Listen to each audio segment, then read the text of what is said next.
කරන සියලු දෙනාටම අද 2022 වර්ෂයේ ජූනි මාසයේ 5 වෙනි ඉරිදා ශ්‍රී ලංකා වේලාවෙන් 5:30ට ආරම්භ කරන ප්‍රාතිමෝක්ෂ විවරණය පිළිබඳව ධර්ම දේශනාව අතිපූජනීය ස්වාමීන් වහන්සේ වැඩම කර තියෙනවා අපේ ධර්ම සභාවට. අපි ඊටාම ගෞරවයෙන් පාද නමස්කාර කොට ස්වාමීන් වහන්සේ අපි පිළිගන්නවා. අපි සියලු දෙනාම ස්වාමීන් වහන්සේට ධර්ම සාකච්ඡාව ආරම්භ කිරීමට ආරාධනා කරනවා ඊටාම ගෞරවයෙන්. තිරුවන් සරණයි. සිල් සමාදන් වන්නට නමස්කාරය කියන්නේ. නමෝ තස් භගවතු අරහතු සම්මා සම්බුද්දස්ස. නමෝ තස් භගවතු අරහතු සම්මා සම්බුද්දස්ස. නමෝ තස් භගවතු අරහතු සම්මා සම්බුද්දස්ස. අං සරණං ගච්ඡාමි. බුද්ධං සරණං ගච්ඡාමි. ධම්මං සරණං ගච්ඡාමි. ධම්මං සරණං ගච්ඡාමි. සංඝං සරණං ගච්ඡාමි. සංඝං සරණං ගච්ඡාමි. ဒုတိယံ පි බුද්ධං සරණං ගච්ඡාමි. ဒုတိယံ පි බුද්ධං සරණං ගච්ඡාමි. ဒုတိယံ පි ධම්මං සරණං ගච්ඡාමි. ဒုတိယံ පි ධම්මං සරණං ගච්ඡාමි. ဒုတိယံ පි සංඝං සරණං ගච්ඡාමි. ဒုတိယံ පි සංඝං සරණං ගච්ඡාමි. တတိယံ පි බුද්ධං සරණං ගච්ඡාමි. တတိယံ පි බුද්ධං සරණං ගච්ඡාමි. တတိယံ පි ධම්මං සරණං ගච්ඡාමි. တတိယံ පි ධම්මං සරණං ගච්ඡාමි. တတိယံ පි සංඝං සරණං ගච්ඡාමි. တတိယံ පි සංඝං සරණං ගච්ඡාමි. තිස්සරණ ගමනං සම්පුන්නං. ආමබන්තේ. පානාතිපාතා වේරමණී සික්ඛාපදං සමාදියාමි. පානාතිපාතා වේරමණී සික්ඛාපදං සමාදියාමි. අදින්නාදානා වේරමණී සික්ඛාපදං සමාදියාමි. අදින්නා දාන වේරමණී සික්ඛාපදං සමාදියාමි. කාමේසු මිච්ඡාචාරා වේරමණී සික්ඛාපදං සමාදියාමි. මේසු මිච්ඡාචාරා වේරමණී සික්ඛාපදං සමාදියාමි. මුසාවාදා වේරමණී සික්ඛාපදං සමාදියාමි. සම්මාදා වේරමණී සික්ඛාපදං සමාදියාමි. සුරාමේරය මජ්ජපමා දට්ඨානා වේරමණී සික්ඛාපදං සමාදියාමි. සුරාමේරේ මජ්ජපමා දට්ඨානා වේරමණී සික්ඛාපදං සමාදියාමි. සාදු. ඉසරණේන සද්ධින් පංචශීලං ධම්මං සාධුකං සුරක්ෂිතං කତ୍වා අප්පමාදේන සම්පාදේත.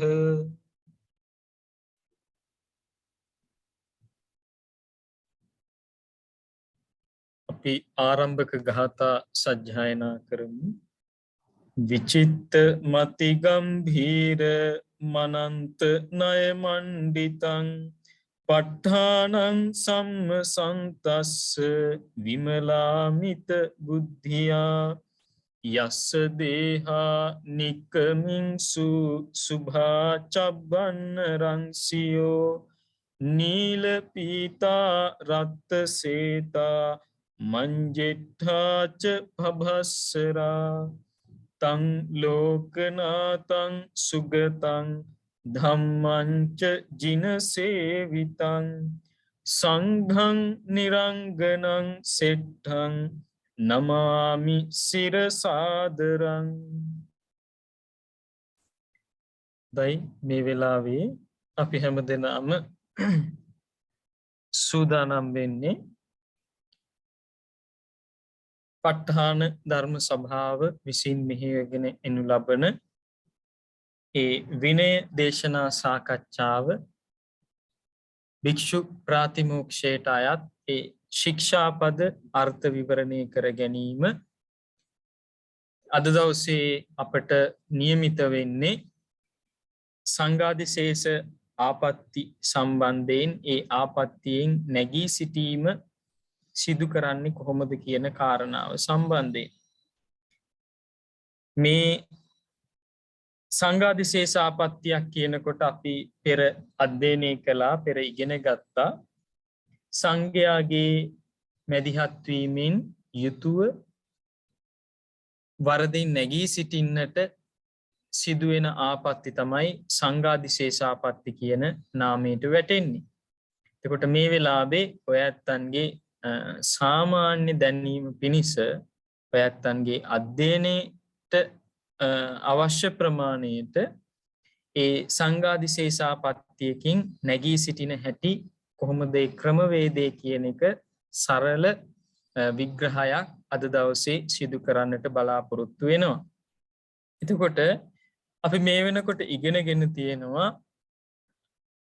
උපසම්පන්න භික්ෂුවක් අතින් සිදුවෙන්නට පුළුවන් වැරදි දෝෂ අතර ඊටාම බැරෑරුම් තත්ත්වයේ තව විදිහකින් කියනවා නම් ගරුකාපත්ති හැටියට සලකන ආපත්‍ති දෙවර්ගයක් තියෙනවා. එක් ආපත්‍තියක් අපි දන්නවා පරාජිකාපත්‍ති. ඒ පරාජිකාපත්තියකට පත් වුණෙන් පස්සේ නැවතත් ප්‍රකෘති ස්වභාවයකට එහෙම නැත්නම් උපසම්පන්න භාවයකට මේ ජීවිතයේදී නැවත පත් නොවේ හැකියාවක් නැහැ පත් වෙන්නට හැකියාවක් නැති බව අපි ඉගෙන ගත්තා.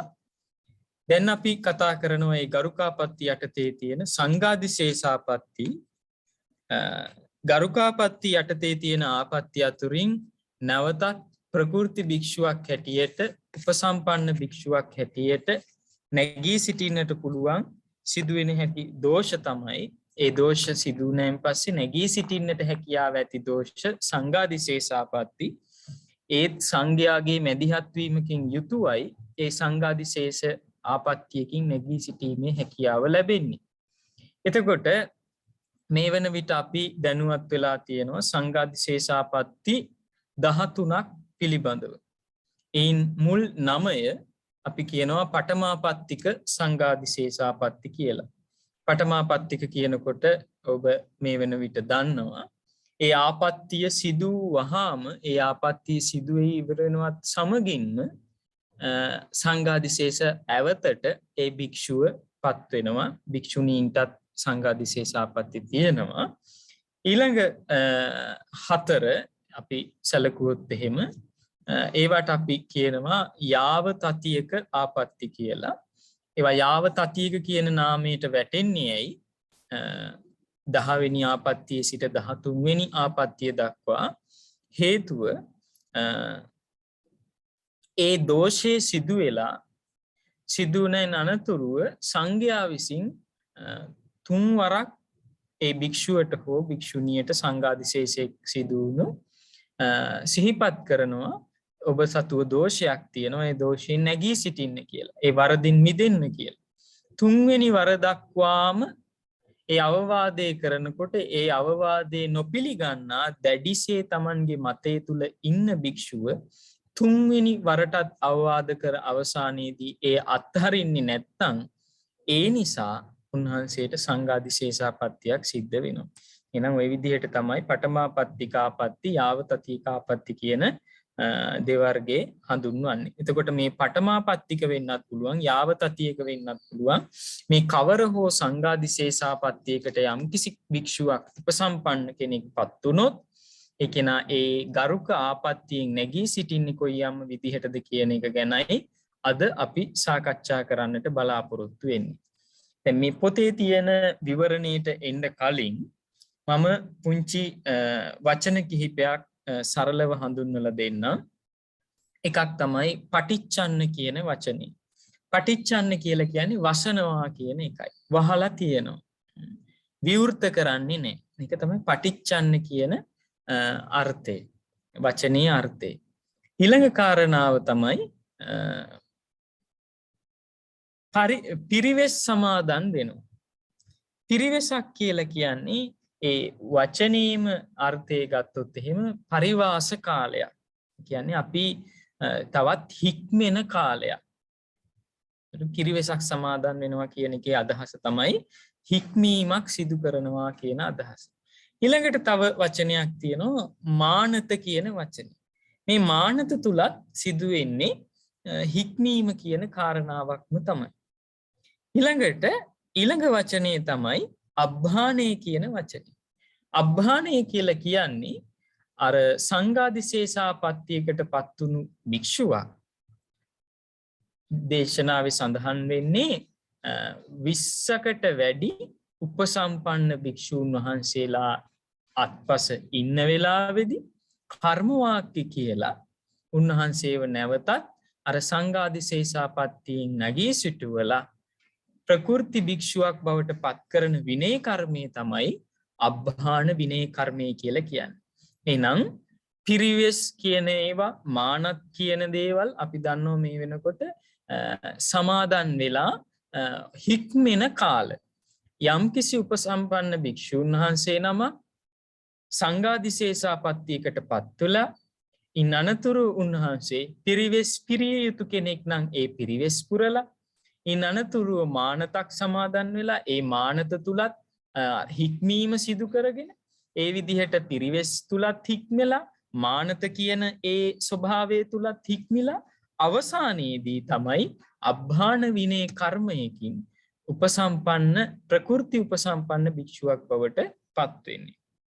එතකොට අපි දැන් මේ කාරණාව තව ගැඹුරට විග්‍රහ කර ගනිමු. අපි හිතමු යම්කිසි භික්ෂුවක් සංඝාදිසේස 13න් එක හෝ ආපත්‍යයකට පත් වෙනවා. ඒ පත්තුණු වහාම ඒ භික්ෂුව විසින් ඊළඟ දවසේ අරුණ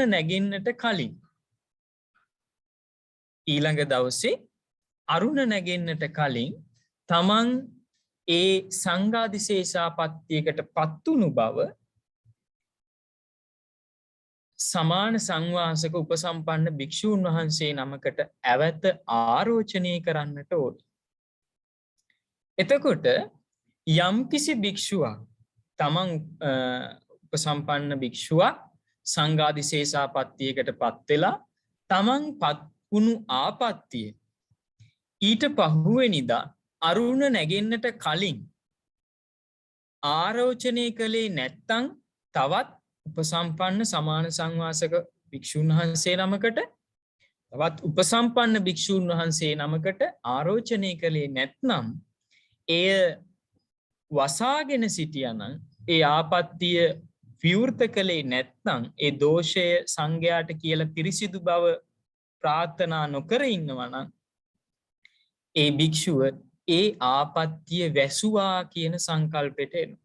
ඒක තමයි ඒ ඇවත පටිච්චන්න වුණා කියලා කියන්නේ. එහෙනම් සංඝාදිසේසාපත්තියකට පත් වෙලා ඒ ආපත්තිය තවත් උපසම්පන්න භික්ෂුවකට ඇවත ආරෝචනය නොකළ ඊළඟ දවසේ අරුණ නැගෙන්න කලින් යම්කිසි භික්ෂුවක් ඒ ආපත්තිය ආරෝචනය කළේ නැත්නම් ඒ භික්ෂුවගේ සංඝාදිසේස ආපත්තිය පටිච්චන්න ආපත්තියක් බවට පත් වුණා.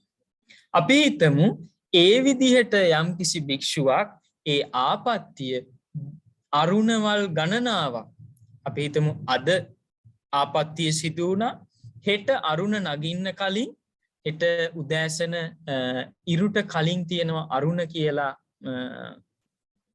ඉරුගේම අවස්ථාවක්. ඒ කියන්නේ සම්පූර්ණ ඉරු පෙරදිගින් උදා වෙන්නට කලින් අපි දන්නවා මේ ලෝකේ ගෝලාකාරයි.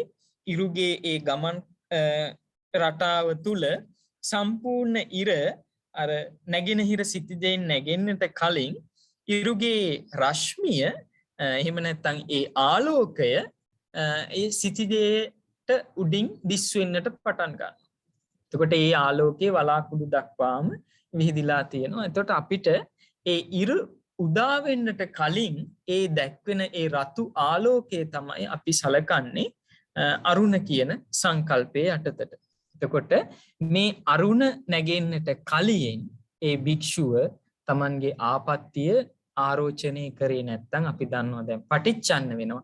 ඒ විදිහට උන්වහන්සේ ඒ ඇවත සංගවගෙන ඇවත වහගෙන අපි හිතමු අරුණවල් 2ක් ගත වුණා. අරුණවල් 3ක් ගත වුණා. අරුණවල් 4ක් ගත වුණා. 5ක් ගත වුණා. මාසයක් ගත වුණා. අවුරුද්දක් ගත වුණා. මේ විදිහට ඒ භික්ෂුව අර වැරැද්ද වහගෙන ඉන්න කාල සීමාව අපි කියනවා ඒ ආපත්තිය පටිච්චන්න වුණා කියලා කියනවා. එතකොට යම්කිසි භික්ෂුවක් ඒ විදිහට තමන්ගේ ඇවත වහගෙන ඉඳලා ඒ භික්ෂුවට හිතුනොත් එහෙම දැන් පිරිසිදු වෙන්න ඕනි කියලා අන්න එතකොට ඒ භික්ෂුව සංඝයා මැදට ගිහිල්ලා තමන්ගේ ආපත්තිය ආරෝචනය කරන්නට ඕනි. තමන්ට මෙහිම වරදක් සිදු වුණා කියලා සංඝයාට ප්‍රකාශ කරන්නට ඕනි. සංඝයාගෙන් පිරිසිදුභාවය ඉල්ලා සිටින්නට ඕනි. එතකොට කවුරු හරි කෙනෙක් කවුරු හරි උපසම්පන්න භික්ෂුවක් මේ විදිහට ඇවතක් වහගෙන ඉඳලා ඒ ඇවත ඊට පස්සේ දින ගණනාවකින් නැත්නම් අවුරුදු ගණනාවකින් සංඝයා මැදට ගිහිල්ලා ඒ ඇවත ආරෝචනය කරයින් පස්සේ සංඝයා විසින් ඒ භික්ෂුව ඒ අවත වහගෙන හිටපු දින ගණන සලකලා ඒ භික්ෂුවට හික්මෙන කාල සීමාවක් දෙනවා. ඒ හික්මීම පිණිස දෙන කාල සීමාව තමයි පිරිවෙස් සමාදන් වෙනවා කියලා කියන්නේ. එතකොට පිරිවෙසක් සමාදන් වෙනවා කියලා කියන්නේ ඒ ආපත්තියකටපත් වෙලා ඒ ඇවත වහගෙන හිටපු දින ගණනට තමයි ඒ භික්ෂුව ඒ හික්මීම සිදු කරන්නට ඕනේ. එතකොට ඒක අපි දැන් දන්නවා පිරිවෙසක් සමාදන් වෙනවා කියලා. අපි හිතමු අවුරුද්දක් කියලා. එතකොට සංඝයා විසින් ඒ භික්ෂුවට අවුරුද්දක් යනකම් ඒ පිරිවෙස පුරන්නට ඕනි කියන එක සිහිපත් කරනවා. ඊළඟට ඔය විදිහට පිරිවෙස අපි හිතමු ආපත්තිය වෙලා දින 6ක් එයා ඒ භික්ෂුව විසින් ඒ ආපත්තිය වහගෙන හිටියා කියලා. එතකොට ආපත්තිය සිදු වෙලා ඒ ආපත්තිය සංගවාගෙන හිටපු දින 6ට ඒ රාත්‍රී 6ට ඒ භික්ෂුව විසින් අරුණවල් 6ක් එහෙම නැත්නම් රාත්‍රී 6ක් ඊළඟ දවසේ අරුණත් සමග අරුණවල් 6ක් ඊළඟ දවසේ 7 වෙනි දවසටත් අරුණ උදා වෙනකන් ඒ රාත්‍රී 6ක් පිරිවෙස සමාදන් වෙලා ඉන්නට ඕනේ. ඒ විදිහට පිරිවෙසක් සමාදන් වුණෙන් පස්සේ ඒ භික්ෂුව විසින් ඒ භික්ෂුවට අර සංඝමහලු පිළිවෙලට උපසම්පන්න භාවයේ තුල ලැබෙන ඒ වරප්‍රසාදය අහිමි වෙලා යනවා. එතකොට ඒ සංඝාදිශේෂාපත්තියකින් නැගී සිටින්නට ඒ විනය කර්මයට සහභාගී වෙච්ච ඒ ආපත්තිය නැගී සිටින භික්ෂුවට ඉස්සෙල්ලම පැලවෙන ස්වභාවය තමයි ඒ පිරිවෙස සමාදන් වීමත් සමග ඒ භික්ෂුවට අර සංඝමහලු පිළිවෙලට කරපු ඒ පුද පූජා ආදිය ඒ වන්දනාමාන ආදිය යම්කිසි ක්‍රමයකට අවම වෙලා යනවා. දැන් අපි හිතමු උපසම්පන්න භාවයෙන් වස් 10ක් ගියපු භික්ෂුවකට තමයි ඒ ආපත්තිය සිදු වෙලා තියෙන්නේ. එතකොට ඒ භික්ෂුව ඒ ආපත්තිය නැගී සිටින්න පෙළඹුණෙන් පස්සේ අපි හිතමු ඒ සංඝ පිරිස අතර ඉන්න එක වසක් ගෙවිච්ච උපසම්පන්න භික්ෂුවක්. එතකොට අර වස් 10ක් ගත වෙච්ච ඒ මහා තෙර භික්ෂුව අර එක වසක් ඇති භික්ෂුවට පිටුපසවයි අර පිරිවෙස් ආදී ඒ සංඝාදිශේෂාපත්තිය නැගී සිටින කාලය තුල වාඩි වීම ආදිය සිදු කරන්නට ඕනේ. එතකොට දැන් අපි දන්නවා වැඩිහිටි භාවයට පත් වෙනකොට සංඝමහලු පිළිවෙලට වන්දනා කරනවා.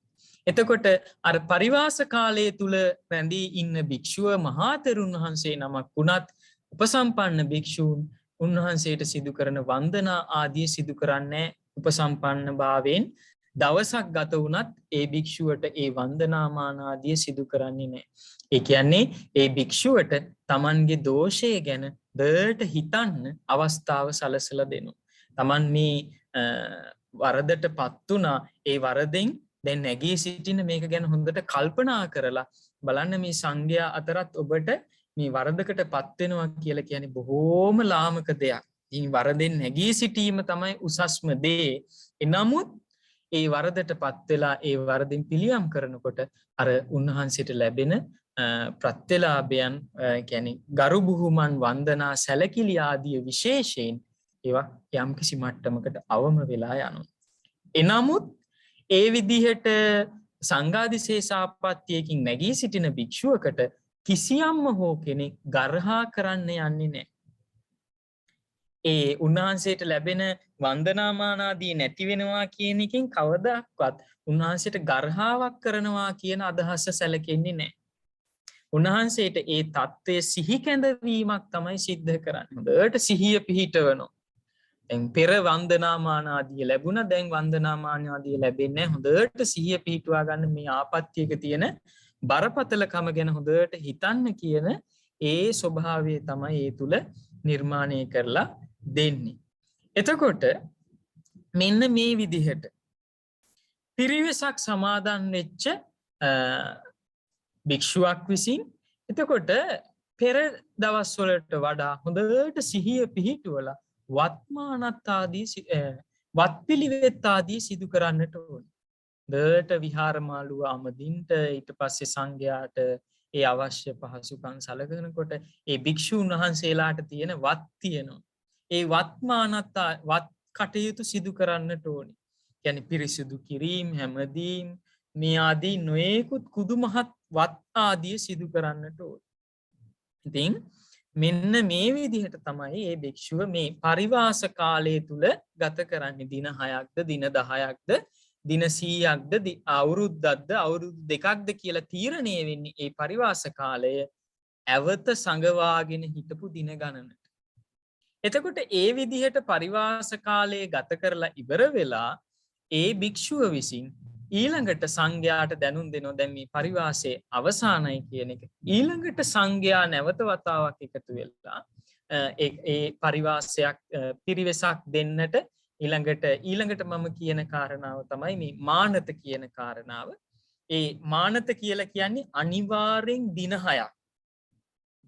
අනිවාර්යෙන් දින 6ක් හොඳට සිහිය පිහිටුවලා වත්මානත් ආදී සිදු කරලා හොඳට හික්මෙන්නට ඕන අනිවාර්ය දින 6ට තමයි මානත කියලා කියන්නේ. පිරිවෙස් සමාදන් වුණ කාලය තුලදී සිදුවෙච්ච සිදුවීම් මාලාවමයි ඒ වෙනකොට අර ලැබෙන වන්දනාමාන ආදී මේ මානත තුලත් සිදු වෙන්නේ නැහැ. ඒ ගරු බුහුමන් ලැබෙන්නේ නැහැ. පිරිවෙස් කාලය තුලදී සිදු කළා සෙයින්ම ඒ දින 6 අනිවාර්යෙන්ම ඒ රාත්‍රී 6 ඊළඟ දවසේ අරුණ උදා වෙන 7 වෙනි දින අරුණ උදා වුණාන් පස්සේ තමයි ඒ මානත කියන ඒ හික්මෙන කාල සීමාව අවසන් වෙන්නේ.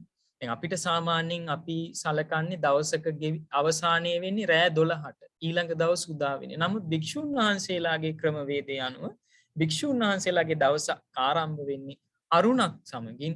ඊළඟ දවසේ අරුණ උදා වෙනකොට තමයි ඒ දවස ගෙවිලා යන්නේ. ඒ නිසා තමයි රාත්‍රී 6ක් වුණාට 7 වෙනි දවසේ අරුණ උදා වීමත් සලකනවා කියන එකයි. ඒ සම්පූර්ණ කාල සීමාව. එතකොට මේ අනිවාර්ය දින 6 අර පෙරසේම වත්පිළිවෙත් ආදී සිදු කරමින් හොඳට සිහිය පිහිටවලා හික්මෙනවා. තමන්ගේ ජීවිතය ගැන හොඳට හිතනවා. තමන්ගේ සීලය ගැන මෙනෙහි කරනවා. සීලේ අඩුපාඩු වෙන්න පුළුවන් තැන් ගැන හොඳට කල්පනා කරලා බලලා ඊළඟට මම මේ සීලෙන් නොබිදෙන්නට අවශ්‍ය කාරණා ගැන කටයුතු විධිවිධාන සලස්වා ගන්න කාලය තමයි මානතක් කියලත් කියන්නේ. පරිවාස කාලය තුලත් ඒ විදිහටයි අපි හිතන්නේ පතන්නේ කටයුතු කරන්නේ. මානත තුලත් ඒ විදිහටයි කටයුතු කරන්නේ. විශේෂත්වය වෙන්නේ මානතෙහි දින ප්‍රමාණය රාත්‍රී 6යි. ඒ කියන්නේ ඊළඟ දවසේ උදෑසන අරුණත් සමගින්. එනමුත් පරිවාස කාලයට පිරිවෙසක් සමාදන් වීමට එක දිනක් පිරිවෙසක් වෙන්නත් පුළුවන්, දෙදිනක් පිරිවෙසක් වෙන්න පුළුවන්, දවස් 100ක් පිරිවෙසක් වෙන්න පුළුවන්, අවුරුද්දක පිරිවෙසක් වෙන්න පුළුවන්, අවුරුදු 5ක පිරිවෙසක් වෙන්න පුළුවන්. මේ විදිහට දීර්ඝ කාලයක් ඇවත වහගෙන හිටපු දින ගණනට තමයි පිරිවෙසක් සමාදන් වෙලා ඒ පිරිවෙස කාලය තුල වාසය කරන්නේ. එනමුත් මානත කියන ඒ ස්වභාවය තුල ඒ භික්ෂුව විසින් අනිවාර්ය රාත්‍රී 6ක් ඊළඟ දවසේ අරුණත් සමගින් සම්පූර්ණව දින 6ක් ගත කිරීම තමයි මානත තුලදී සිද්ධ වෙන්නේ. එතකොට ඒ විදිහට මානත සමාදන් වෙලා මානත තුල හික්මිලා අවසන් වුණු භික්ෂුව ඊළඟට 20ක් ඌ උපසම්පන්න භික්ෂූන් වහන්සේලා සීමාවකට රැස් වෙන අවස්ථාවක් නිර්මාණය කරගන්නට ඕන. 20කට වැඩි 20කට අඩු නොවන 20කට වැඩි උපසම්පන්න භික්ෂූන් වහන්සේලා පිරිසක් 20ක් හෝ 20කට වැඩි උපසම්පන්න භික්ෂූන් වහන්සේලා පිරිසක් සීමාවක අත්පසට කැඳවලා උන්වහන්සේ විසින් සංඝයාට දැනුම් දෙනවා මම අවත වහගෙන හිටපු දින ප්‍රමාණයට මේ විදිහට පිරිවෙස් සමාදන් වුණා. ඉන් අනතුරුව මානතක් විශේෂයෙන් දින 6ක මානතක් සමාදන් වෙලා සංඝයා මට දැන් පිරිසිදුභාවයට නැගී සිටින්නට අවශ්‍ය ඒ කටයුතු සිදු කර දෙන සේක්වා කියලා ආරෝචනයක් කරනවා, ආයාචනයක් කරනවා. එවිට ඒ උපසම්පන්න භික්ෂූන් වහන්සේලා අතුරින් ව්‍යක්ත ප්‍රතිබල භික්ෂූන් වහන්සේ නමක් හෝ කිහිප නමක් ඉදිරිපත් වෙලා කර්ම වාක්‍ය ප්‍රකාශ කරලා අර භික්ෂුව අර ආපත්‍යයෙන් නැගී සිටිය කෙනෙක් බවට පත් කරනවා. ප්‍රකෘති භික්ෂුවක් බවට පත් කරනවා. නැවතත් උපසම්පන්න සීලයෙන් පිරිසිදු භික්ෂුවක් බවට පත් කරනවා. මේ ක්‍රියාවලිය අපි හඳුන්වනවා මේ 20ක් වූ සංඝයා විසින් සිදු කරන මේ විනය කර්මය අපි හඳුන්වනවා අබ්බාන විනය කර්මය කියන නාමයෙන්. එතකොට සංඝාදිශේෂ ආපත්‍යයකට පත් වුණු භික්ෂුවක් ඒ භික්ෂුව ආපත්‍ය වසාගෙන සිටුවා නම් දින ගණනක් ඒ ආපත්‍ය සංගවාගෙන හිටපු දින ගණනට පිරිවෙස් සමාදන් වෙලා ඒ පිරිවෙත පුරලා ඊළඟට අනිවාර්ය දින 6ක් හැටියට රාත්‍රී 6ක් හැටියට ඊළඟ දවසේ අරුණත් සමගින් ගැනෙන ඒ මානත සමාදන් වෙලා මානතෙහි හික්මිලා ඉන් අනතුරුව අබ්බාන විනය කර්මයක් තුලින් සංඝයා විසින් ඒ භික්ෂුවව ප්‍රකෘති උපසම්පන්න භික්ෂුවක් බවට නගා සිටුවීම තුලින් තමයි සංඝාදිශේෂ ආපත්‍යයකින් යම්කිසි භික්ෂුවකට නැගී සිටීමේ හැකියාව ලැබෙන්නේ. ඒ ගරුකාපත්‍යයෙන් නැගී සිටීමේ හැකියාව ලැබෙන්නේ. ඒකට ওই විදිහේ ක්‍රමවේදයක් තමයි සංඝාදිශේෂ ආපත්‍යයෙන් නැගී සිටීම ගැන අපි දල වශයෙන් අදහස් කරගන්නට ඕනේ. ඊළඟට තව කාරණාවක් මතක් කරන්නට ඕනේ. අපි හිතමු සංඝාදිශේෂ ආපත්‍යයකට පත්වුණු භික්ෂුව තමන්ගේ ආපත්‍ය ඊළඟ දවසේ අරුණ නැගෙන්නට කලින් ඇවත හැටියටම පිළි අරගෙන ඒ භික්ෂුව තවත් උපසම්පන්න භික්ෂුවකට තමන්ගේ සිදුවෙච්ච අඩුපාඩුව අඩුවක් නැතුව සැකයක් නැතුව බයක් නැතුව උන්වහන්සේ අර උපසම්පන්න භික්ෂුවට ආරෝචනය කරනවා. එතකොට ඊළඟ දවසේ අරුණ නැගෙන්න කලින් ඒ භික්ෂුව කරපු ආරෝචනය නිසා අපි කියනවා ඒ සංඝාදිශේෂ ආපත්‍යය පටිච්චන්න ආපත්‍යයක් බවට පත් වුණේ නැහැ. ඒ කියන්නේ ඒ සංඝාදිශේෂ ආපත්‍යය සංගවාගෙන හිටියේ නැහැ. ඒකට අපි කියනවා අපටිච්චන්නයි කියලා. අපටිච්චන්නයි කියලා කියන්නේ ඒ සංඝාදිශේෂ ආපත්‍යය සංගවාගෙන හිටියේ නැති නිසා. ඒ විදිහට සංඝාදිශේෂ ආපත්‍යයක් යම්කිසි භික්ෂුවක් විසින් සංගවාගෙන හිටියේ නැත්නම් ඊළඟ දවසේ අරුණ නැගෙන්න කලින් යම්කිසි භික්ෂුවකට ආරෝචනය කළා නම් ඒ භික්ෂුවට ඒ සංඝාදිශේෂයෙන් නැගී සිටීම පිණිස පිරිවෙසක් සමාදන් වීම අවශ්‍ය වෙන්නේ නැහැ. මොකද අපි කලින් දන්නවා පිරිවෙසක් සමාදන් වෙන්නේ මොකක් පිණිසද? ඇවත සංගවාගෙන හිටපු නිසා තමයි ඒ සංගවාගෙන හිටපු දින ගණනට තමයි පිරිවෙසක් සමාදන් වෙන්නේ. යම්කිසි භික්ෂුවක් ඒ ඇවත සංගවා ගත්තේ නැත්නම් ඒ සංගවා නොගත් හින්දා උන්වහන්සේට පිරිවෙසක් සමාදන් වීමේ අවශ්‍යතාවය පැන නගින්නේ නැහැ. එසේනම් ඒ විදිහට පිරිවෙසක් සමාදන් වෙන්නට අවශ්‍යතාවයක් නැති කල ඒ භික්ෂුවට ඊළඟ ක්‍රියාපිළිවෙත තමයි අනිවාර්ය දින 6ක් හැටියට තියෙන මානත කියන ඒ හික්මීම තුල සමාදන් වීම. එතකොට ඇවත සංගවාගෙන හිටියේ නැහැ. ඇවත ආරෝචනය කළා. ආරෝචනය කළපු නිසා සංඝයා ළඟට ගියයින් පස්සේ සංඝයා කියලා කියන්නේ එතන අදහස් වෙන්නේ සිව් නමක් එකට එකතු වුණු තැනක සීමාවකදී ඒ භික්ෂුවට ඒ ආපත්තියට පත් වුණු භික්ෂුවට අර සදිනක දින 6ක මානතක් කියන ඒ හික්මීමේ කාල සීමාව ලබා දෙනවා.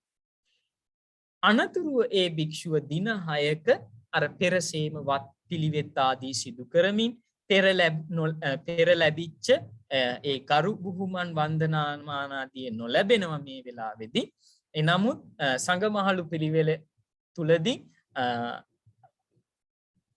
උපසම්පන්න භාවයෙන් වස් 100ක් ගියත් සංඝමහලු පිළිවෙල තුල උපසම්පන්න භික්ෂූන්ගෙන් අවසානම භික්ෂුව බවට පත් වෙනවා. මුලින් හිටපු භික්ෂුව වුණත් සංඝාදිශේෂාපත්තියකට නැගී සිටිනකොට ඒ භික්ෂුව නැවතත් මුල ආසනයේ නෙමෙයි වාඩි වෙන්නේ. උපසම්පන්න භික්ෂූන්ගේ ආසන අතුරින් අවසානම ආසනයේ තමයි වාඩි වෙන්නේ. ඉතින් මේ විදිහට අර සදිනක මානත පිරුවෙන් පස්සේ උන්වහන්සේට සංඝයාගේ සන්නිපාතයක් තුල එතන සංඝයා කියලා කියන්නේ 20ක් හෝ 20කට අධික උපසම්පන්න භික්ෂූන් වහන්සේලා අත්පසකට සීමාවක එක්වුණු අවස්ථාවේදී සංඝයා විසින් කර්ම වාක්‍ය ප්‍රකාශ කරලා අබ්බාන විනය කර්මයක් තුලින් උන්වහන්සේව නැවතත් ප්‍රකෘති භික්ෂුවක් බවට පත් කරවනවා. එහෙමනම් ආපත්‍ය වැසුවෙන් පස්සේ ක්‍රමවේදයක් තියෙනවා. ආපත්‍ය නොවැසුවොත් ඒකටත් ක්‍රමවේදයක් තියෙනවා. සංඝාදිශේෂාපත්‍ය වැසුවොත් ඒ වසපු දින ගණනට සංගවාගෙන හිටපු දින ගණනට පිරිවෙසක් සමාදන් වෙලා ඉනනතුරුව මානතක් සමාදන් වෙලා ඉනනතුරුව තමයි අබ්බාන විනය කර්මයකින් ප්‍රකෘති භික්ෂුවක් බවට පත්වීමේ හැකියාව තියෙන්නේ. ඇවත සංගවාගෙන හිටියේ නැත්තම් ඇවත ඊළඟ දවසේ අරුණ නගින්න කලින් හෙළි කළා නම් ප්‍රකාශ කළා නම් ඒ භික්ෂුවට පිරිවෙසක් සමාදන් වීමේ අවශ්‍යතාවයක් පැන නගින්නේ නැහැ.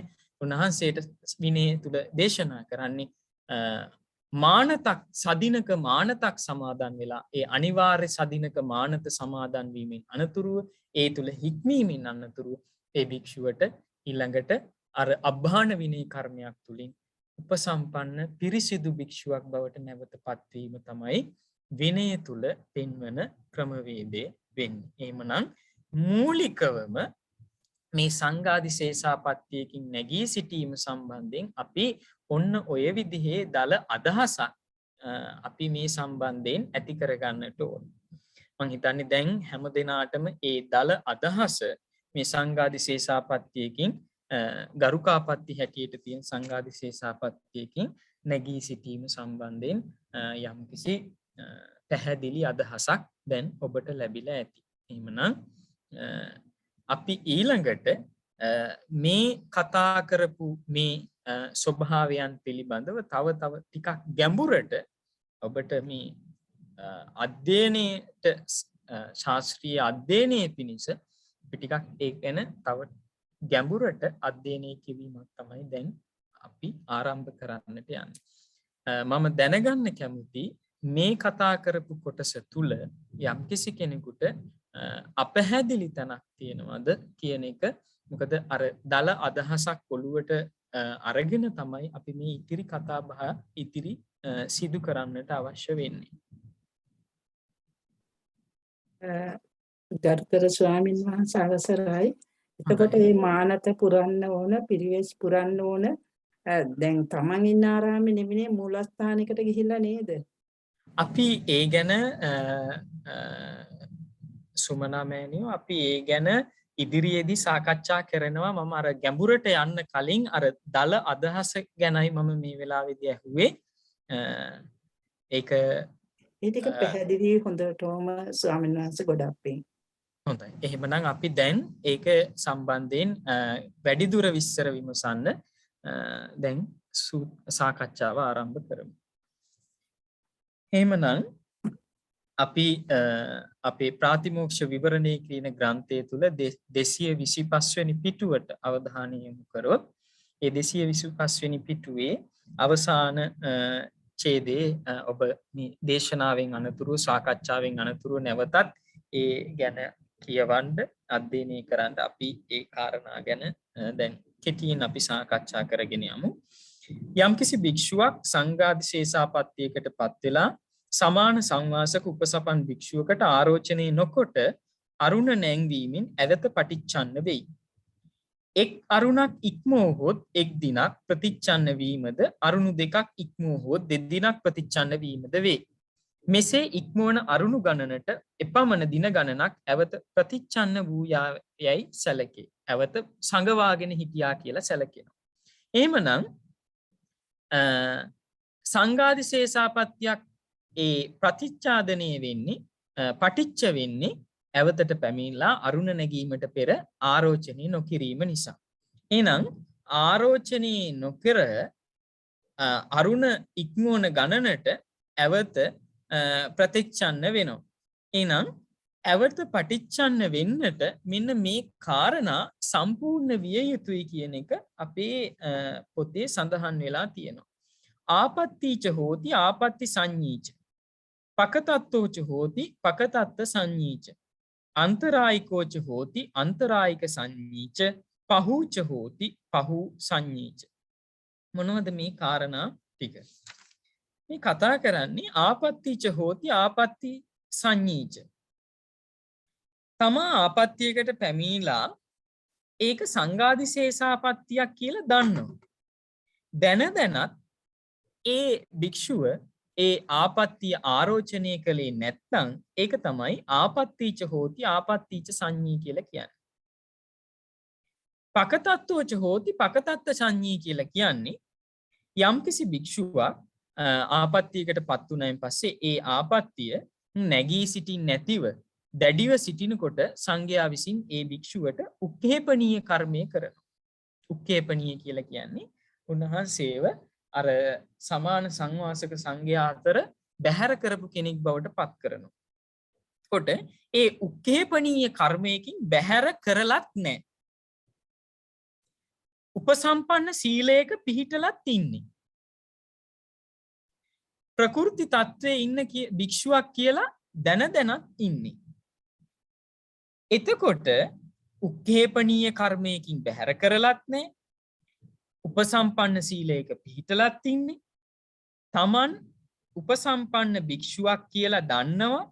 ඒ වගේම තමන් ආපත්තියකට පත් වෙලා කියලා දන්නවා. ඒ ආපත්තියට පත් වුණත් ඒ ආපත්තිය ආරෝචනය කරේ නැත්තම් අන්න ඒක අපි හඳුන්වනවා පකතත්තෝච හෝති පකතත්ත සංඤී.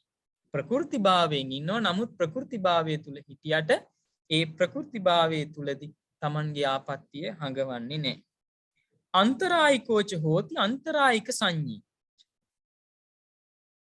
ඒ ආපත්තිය ආරෝචනය කරන කාරණාවේදී ඒ ආපත්තිය ආරෝචනය කරන්න යන කාලෙදී අන්තරායක දේවල් සිද්ධ වෙන්නට පුළුවන්.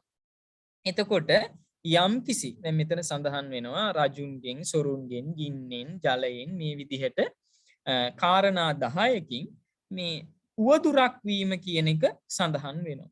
එතකොට මේ අන්තරායට හේතු වෙන කරුණු තුල අපි හිතමු දැන් ආපත්‍යක් වුණා. ඒ ආපත්‍ය ආරෝචනය කරන්නට යන්න සූදානම් වෙනකොට තමන් ඉන්න ආරණ්‍යයට නෙමෙයි වෙන ආරණ්‍යයකට යන්න වෙනවා. තමන් ඉන්න ආරණ්‍ය සමහර වෙලාවට අපි හිතමු උපසම්පන්න භික්ෂුන් නැහැ කියලා. උපසම්පන්න භික්ෂුන් නැති වෙනකොට තමන්ට ආරෝචනය කරන්න වෙන ආරණ්‍යයකට වෙන ස්ථානයකට වඩින්න වෙනවා. ඒ යන ගමන තුල අපි හිතමු ගම් වතුරක් තියෙනවා කියලා දන්නවනම් ඒ අනතුරක් තියෙනවා නම් අපිට ඒ ආරෝචනය කරන්නට ඕනනම් පොඩ්ඩක් ප්‍රමාද කරන්න පුළුවන්. එහෙම ආරෝචනය කරන්නට අන්තරායක් නැති කලත් ගිහිල්ලා ආරෝචනය කරන්නේ නැත්නම් ඒක තමයි අන්තරායිකෝච හෝති අන්තරායික සංඤීච කියලා කියන්නේ. ඊළඟ කාරණාව තමයි පහූච හෝති පහූ සංඤීච. ආරෝචනයේ සඳහා භික්ෂුවකගේ සමීපයට යාමට හැකි වූත් ආරෝචනය කිරීමට හැකියාව ඇත්තා වූත් පුද්ගලයාව හඳුන්වනවා පහූ කියන නාමයෙන්. එතකොට ආරෝචනය කරන්නට උපසම්පන්න භික්ෂුන් වහන්සේ කෙනෙක් ළඟට යන්න පුළුවන්. ආරෝචනය කිරීමේ හැකියාවක් තියෙන භික්ෂුව තමයි පහූ කියන නාමයෙන් හඳුන්වන්නේ. ඒ තමා පහූ කියන පුද්ගලයා දැනම තමන්ට හැකියාව තියෙද්දි ඇවත ආරෝචනය කරන්නේ නැත්නම් ඒ කෙනා අපි හඳුන්වනවා ඒ ආපත්‍ය ප්‍රතිච්ඡන්න උනේ මොන ක්‍රමයටද? පහූච හෝති පහූච සංඤී කියන ආකාරයෙන් තුලයි. එහෙමනම් මෙන්න මේ ක්‍රමවලින් ඇවත පටිච්චාදනය වුණොත්, ඇවත වැසිලා ගියොත්, ඇවත සංගවා ගත්තොත්, එවැනි සංඝාදිශේෂාපත්‍යයකට පැමිණියෙහු එයින් පාරිශුද්ධිය ලැබීමට නම් පරිවාස පිරිවෙස් පිරිය යුතුයි. අපි අර කලින් දැනගත්තේ ඇවත සංගවාගෙන හිටියොත් අර කලින් සඳහන් කරපු ආකාරවලින් ඒ කෙනා ඒ ඇවතින් නැගී සිටින්නට, ඒ භික්ෂුව ඒ ඇවතින් නැගී සිටින්නට පිරිවෙස් පුරන්නට ඕනි. ඊළඟට මේ ඇවත පටිච්චන්න වීම සම්බන්ධයෙන් කරුණු 10ක් ඇත කියලා උපසම්පදා ශීලය තුල රේරුකාණි චන්දවිමල මහානායක මාහිමිපාණන් වහන්සේ සඳහන් කරනවා. ඉතින් මම මේ වෙලාවේ ඒ වචන ටික සඳහන් කරනවා. අර කාරණා 4ක් තමයි අපිට අර පොත තුල පෙන්වුවේ. නමුත් උන්වහන්සේ තවත් ගැඹුරට මේ කාරණාවන් විස්තර කරලා පෙන්නනවා. කාරණා 10ක් හැටියට උන්වහන්සේ පෙන්නනවා. ඇවත පටිච්චන්න වීම පිළිබඳ කරුණු 10ක් ඇත කියලා උන්වහන්සේ පෙන්නනවා. එතකොට අපිට කලින් අවස්ථාවේ පෙන්වුවේ ඇවත පටිච්චන්න වෙන්නේ මෙන්න මේ ආකාර 4න් කියන එක තමයි පෙන්වුවේ. නමුත් ඇවතක් පටිච්චන්න වීමට කරුණු 10ක් සම්පූර්ණ වෙන්නත් ඕනේ කියලා කිව්වා. ඇවත පටිච්චන්න වෙන විදි 4ක් අපි ඉගෙන ගත්තා. ඇවතක් පටිච්චන්න වීමට කරුණු 10ක් ඇත්තේ කියන එක ගැන රේරුකාණි චන්දවිමල හාමුදුරුවෝ තවත් පරයායක් හැටියට පෙන්නනවා. අපි බලමු මේ කරුණු 10 මොනවද කියලා. පළවෙනි කාරණාව තමයි ගරුකාපත්‍යයකට පැමිණීම. අපි දන්නවා දැන් ගරුකාපත්‍ය කියන්නේ මොනවද කියලා. දෙවෙනි කාරණාව ඔබ සටහන් කරගන්නවා නම් ඒ සටහන් කරගන්න. පළවෙනි කාරණාව ගරුකාපත්‍යයකට පැමිණීම. දෙවන කාරණාව තමයි ඇවතට පැමිණි බව දැනීම. ගරුකාපත්‍යයකටපත් වුණා, ඊළඟට තමා විසින් දැන් ඒ අවතටපත් වුණා කියන එක හරියාකාරවම දැනගන්න. තුන්වෙනි කාරණාව උක්කේපනීය කර්මයේ කොට සංඝයා විසින් සම්භෝගයෙන් බැහැර කරන ලද්දකු නොවීම. මම අර කලින් සඳහන් කරපු විදිහට සමාන සංවාසක සංඝයාගෙන් බැහැර නොකළ භික්ෂුවක් වීම. උක්කේපනීය කර්මයෙන් බැහැර නොකළ භික්ෂුවක් වීම. ඊළඟ කාරණාව තමයි ඒ විදිහට බැහැර කරන ලද්දෙකු නොවන බව දැනීම. බැහැර කරන ලද්දෙකු නොවීම පළවෙනි කාරණාව. උක්කේපනීය කර්මයකින් බැහැර කරන ලද්දෙකු නොවීම. ඊළඟ හතරවෙනි කාරණාව තමයි බැහැර කරන ලද්දෙකු නොවන බව දැනීම. තමනුත් දන්නවා බැහැර කරලා නැහැ කියන එක.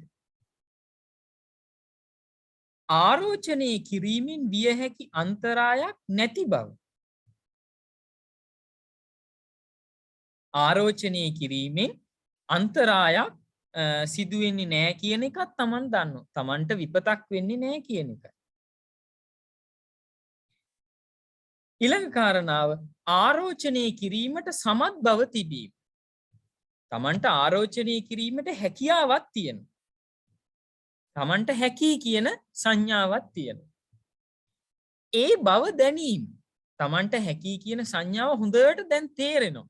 ඒ බව දැනීම ඊළඟ කාරණාව. ඊළඟ කාරණාව තමයි සංගවන්නට ඇති වෙන කැමැත්ත. අවසාන කාරණාව තමයි ඒ ආපත්‍ය සැඟවීම කියන කාරණාව. එහෙනම් මෙන්න මේ කියන කාරණා 10 සම්පූර්ණ වුණයින් පස්සේ තමයි යන මේ කරුණු 10 පටිච්චන්න වීමේ අංගයෝය. අවතක් පටිච්චන්න වීමට මෙන්න මේ අංග සියල්ල සම්පූර්ණ විය යුතුයි. මේ දස අංගයම සම්පූර්ණ විය යුතුයි කියන එක පෙන්වලා දෙනවා. අවතක් පටිච්චන්න වෙන්න පුළුවන් විදි 4ක් අපි දැනගත්තා. අවතක් පටිච්චන්න වීමට අංග 10ක් සම්පූර්ණ විය යුතුයි කියන එකත් දැන් අපි ඉගෙන ගත්තා. ඊළඟට දැන් අපි දන්නවා අවතක් පටිච්චන්න වුණොත් ඒ පටිච්චන්න භාවයෙන් නැගී සිටින්නට පරිවාසයක් අපි දන්නවා පිරිවෙසක් පුරන්නට ඕන කියන කාරණා. එහෙනම් මේ පිරිවෙස් පිරීම සම්බන්ධයෙන් ඔන විදිහේ අදහසක් විනය තුල පෙන්වලා තියෙනවා. මේ පරිවාසය එහෙම නැත්නම් මේ පිරිවෙස ත්‍රිවිධයි කියලා දක්වනවා. ආකාර 3ක් හැටියට පෙන්වනවා. එකක් තමයි පටිච්චන්න පරිවාසය, සුද්ධන්ත පරිවාසය, සමෝධාන පරිවාසය කියන එක. බලමු මොනවද මේ කාරණා කියලා. පළවෙනි එක තමයි පටිච්චන්න පරිවාසය. දැන් අපි දන්නවා ඔබ ඒ නම අදහසම දන්නවා. ඇවතක් සංගවාගෙන හිටපු දින ගණන තමයි පටිච්චන්නයි කියලා කියන්නේ. එහෙනම් පටිච්චන්න පරිවාසයෙන් අදහස් කරන්නේ ඇවතක් සංගවාගෙන හිටපු දින ගණනට පිරිවෙස් සමාදන් වෙලා ඒ පරිවාස කාලය තුල හික්මීම තමයි පටිච්චන්න පරිවාසය කියලා කියන්නේ. දැන් බලමු පටිච්චන්න පරිවාසයේ ලැබිය යුතු භික්ෂුව සංගමෙදට පැමිණ තමා පත්තුණු ඇවත හා පටිච්චන්න වූ දින ගණන ඒ ඇවත සංගවාගෙන හිටපු දින ගණන පවසලා පිරිවෙසක් ඉල්ලන්නට ඕනේ සංඝයාගෙන්. එක් දිනක් පටිච්චන්න වූවා නම් ඒ සඳහා එක් දින පරිවාසයක් ආරෝචනය කරන්නට ඕනේ. මේ විදිහට දින 13ක් දක්වාම පිරිවෙසක් ඒ දින වශයෙන් ආරෝචනය කරන්න පුළුවන්, ඉල්ලන්න පුළුවන්, ආයාචනය කරන්න පුළුවන්. දින 13ක් දක්වාම ඒ දින ගණන හැටියට දින නාමයෙන් මේ වචනේ මතක තියාගන්න, දින නාමයෙන් ඒ දවසේ නාමයෙන් ඒක දුක තතිය මේ විදිහට දින නාමයෙන් පිරිවෙස් ඉල්ලන්න පුළුවන්. ඒක පටිච්චන්න, ද්විහ පටිච්චන්න, තීහ පටිච්චන්න මේ විදිහට දින නාමයෙන් ඉල්ලන්නට පුළුවන්. ඊළඟට දින 13කින් පස්සේ චුද්දසාහ පටිච්චන්න. කියන්නේ දින 14ක් පටිච්චන්න වුණොත් මේක හඳුන්වන්නේ චුද්දසාහ කියන නාමයෙන්. 15 දිනක් පටිච්චන්න වුණෙන් පස්සේ අපි ඒක හඳුන්වන්නේ පක්ඛ පටිච්චන්න කියලා කියන්නේ. එක පක්ෂයක් කියන එකයි ඒකෙන් හඳුන්වන්නේ. එතකොට එතන ඉඳලා දින නාමයක් නෙමෙයි එන්නේ. පක්ඛ පටිච්චන්නන් කියන අදහසෙන්. ඊළඟට අපි කියමු දින 29ක් වුණා කියලා. එතකොට අපිට විනය සඳහන් කරලා තියෙන්නේ අතිරේක පක්ඛ පටිච්චන්න කියලා. දින 30ක් ගත වුණොත් ඒක මාස පටිච්චන්නයි කියලා කියන්නේ. දින මාස 2ක් පටිච්චන්න වුණොත් ද්වේ මාස පටිච්චන්න කියලා කියන්නේ. මෙන්න මේ විදිහට අවුරුද්දක් නම් අවුරුදු 2ක් නම් මේ විදිහට ඒ පටිච්චන්න වෙච්ච දින ගණනට කාල සීමාවට පිරිවෙසක් ඉල්ලලා ආයාච කරලා ඒ පිරිවෙස සමාදන් වීම තමයි පටිච්චන්න පරිවාසය කියලා කියන්නේ. එතකොට අපි හිතමු දැන් මේ පරිවාස කාලය තුල අපි හිතමු පටිච්චන්න දින ගණනේ යටතේ අපි මේ පිරිවෙස පුරනකොට අපි හිතමු ඇවැත් 2ක් තියෙන්න පුළුවන්, 3ක් තියෙන්න පුළුවන්. මේ විදිහට ඇවැත් 3ට වඩා තියෙනවා නම් එහෙමත් තියෙන්න පුළුවන්. එතකොට මේ විදිහට ඒ ඇවත් පටිච්චන්න වෙච්ච දින ගණනට පටිච්චන්න පිරිවෙස පුරන්නට ඕනේ. එතකොට අපි අර පිරිවෙස ඉල්ලනකොට එතන නඳහන් කරන්නට ඕනේ මෙතන ඒක ආපත්‍යයක්ද ඒකං ආපත්තිං ආපජ්ජින්. දැන් බලන්න 227 වෙනි පිටුවේ තියෙනවා ඒකං ආපත්තිං ආපජ්ජින්. එක ආපත්‍යයකට පත්. ද්වේ ආපත්තියෝ අවත් දෙකකට පත් වෙලා තියෙනවා නම් අපි ඒක ඉල්ලන්නට ඕනේ අහං බන්තේ ද්වේ ආපත්තියෝ ආපජ්ජි. ඊට වඩා තුනක් තියෙනවා නම් තිස්සෝ ආපත්තියෝ ආපජ්ජි. ඊට වඩා ඇවත් තුනකට වඩා සිදු වෙලා තියෙනවා නම් අහම් බන්තේ සම්බහුලා ආපත්තියෝ ආපච්චි. මේ විදිහට තමයි ඒ ආපත්තිය සඳහා පරිවාසයේ ඉල්ලන්නට ඕනේ. නානාවත්තුක වෙච්ච බොහෝ ආපත්ති සිදු වෙලා තියෙනවා නම් ඒ සඳහා ඉල්ලන්නට ඕන කර්ම වාක්‍ය 228 වෙනි පිටුවේ තියෙනවා. නානාවත්තුක කියලා කියන්නේ දැන් අර කලින් ඒකං ආපත්තින් කියලා කියන්නේ යම්කිසි එක ආපත්තියක්. ඊළඟට ද්වේ ආපත්තියෝ කියලා කියන්නේ එම ආපත්තියම දෙවතාවක් සිද්ධ වෙලා තියෙනවා. අපි හිතමු යම්කිසි අපි කියමු පළවෙනි සංඝාදිශේෂය කියලා. ඒ පළවෙනි සංඝාදිශේෂයේ එක වතාවක් විතරක් නම් වෙලා තියෙන්නේ. ඒ එක වතාව තුලදී පටිච්චන්න වුණා නම් අපි පිරිවෙස ඉල්ලන්නේ ඒකං ආපත්තිං ආපජ්ජි කියලා.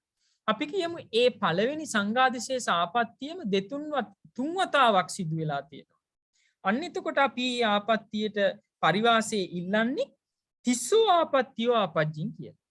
දැන් මෙතන කතා කරන්නේ පළවෙනි සංඝාදිශේෂයේ විතරක් නෙමෙයි. තව සංඝාදිශේෂ ආපත්ති දෙවෙනි එක වෙන්නත් පුළුවන්, තුන්වෙනි එක වෙන්නත් පුළුවන්. විවිධ සංඝාදිශේෂ 13න් යම්කිසි ප්‍රමාණයක් වෙලා තියෙනවා. එකම ආපත්තිය නෙමෙයි විවිධ ආපත්ති සිදු වෙලා තියෙනවා. අන්න එතන තමයි නානාවත්තුක ආපත්ති කියලා කියන්නේ.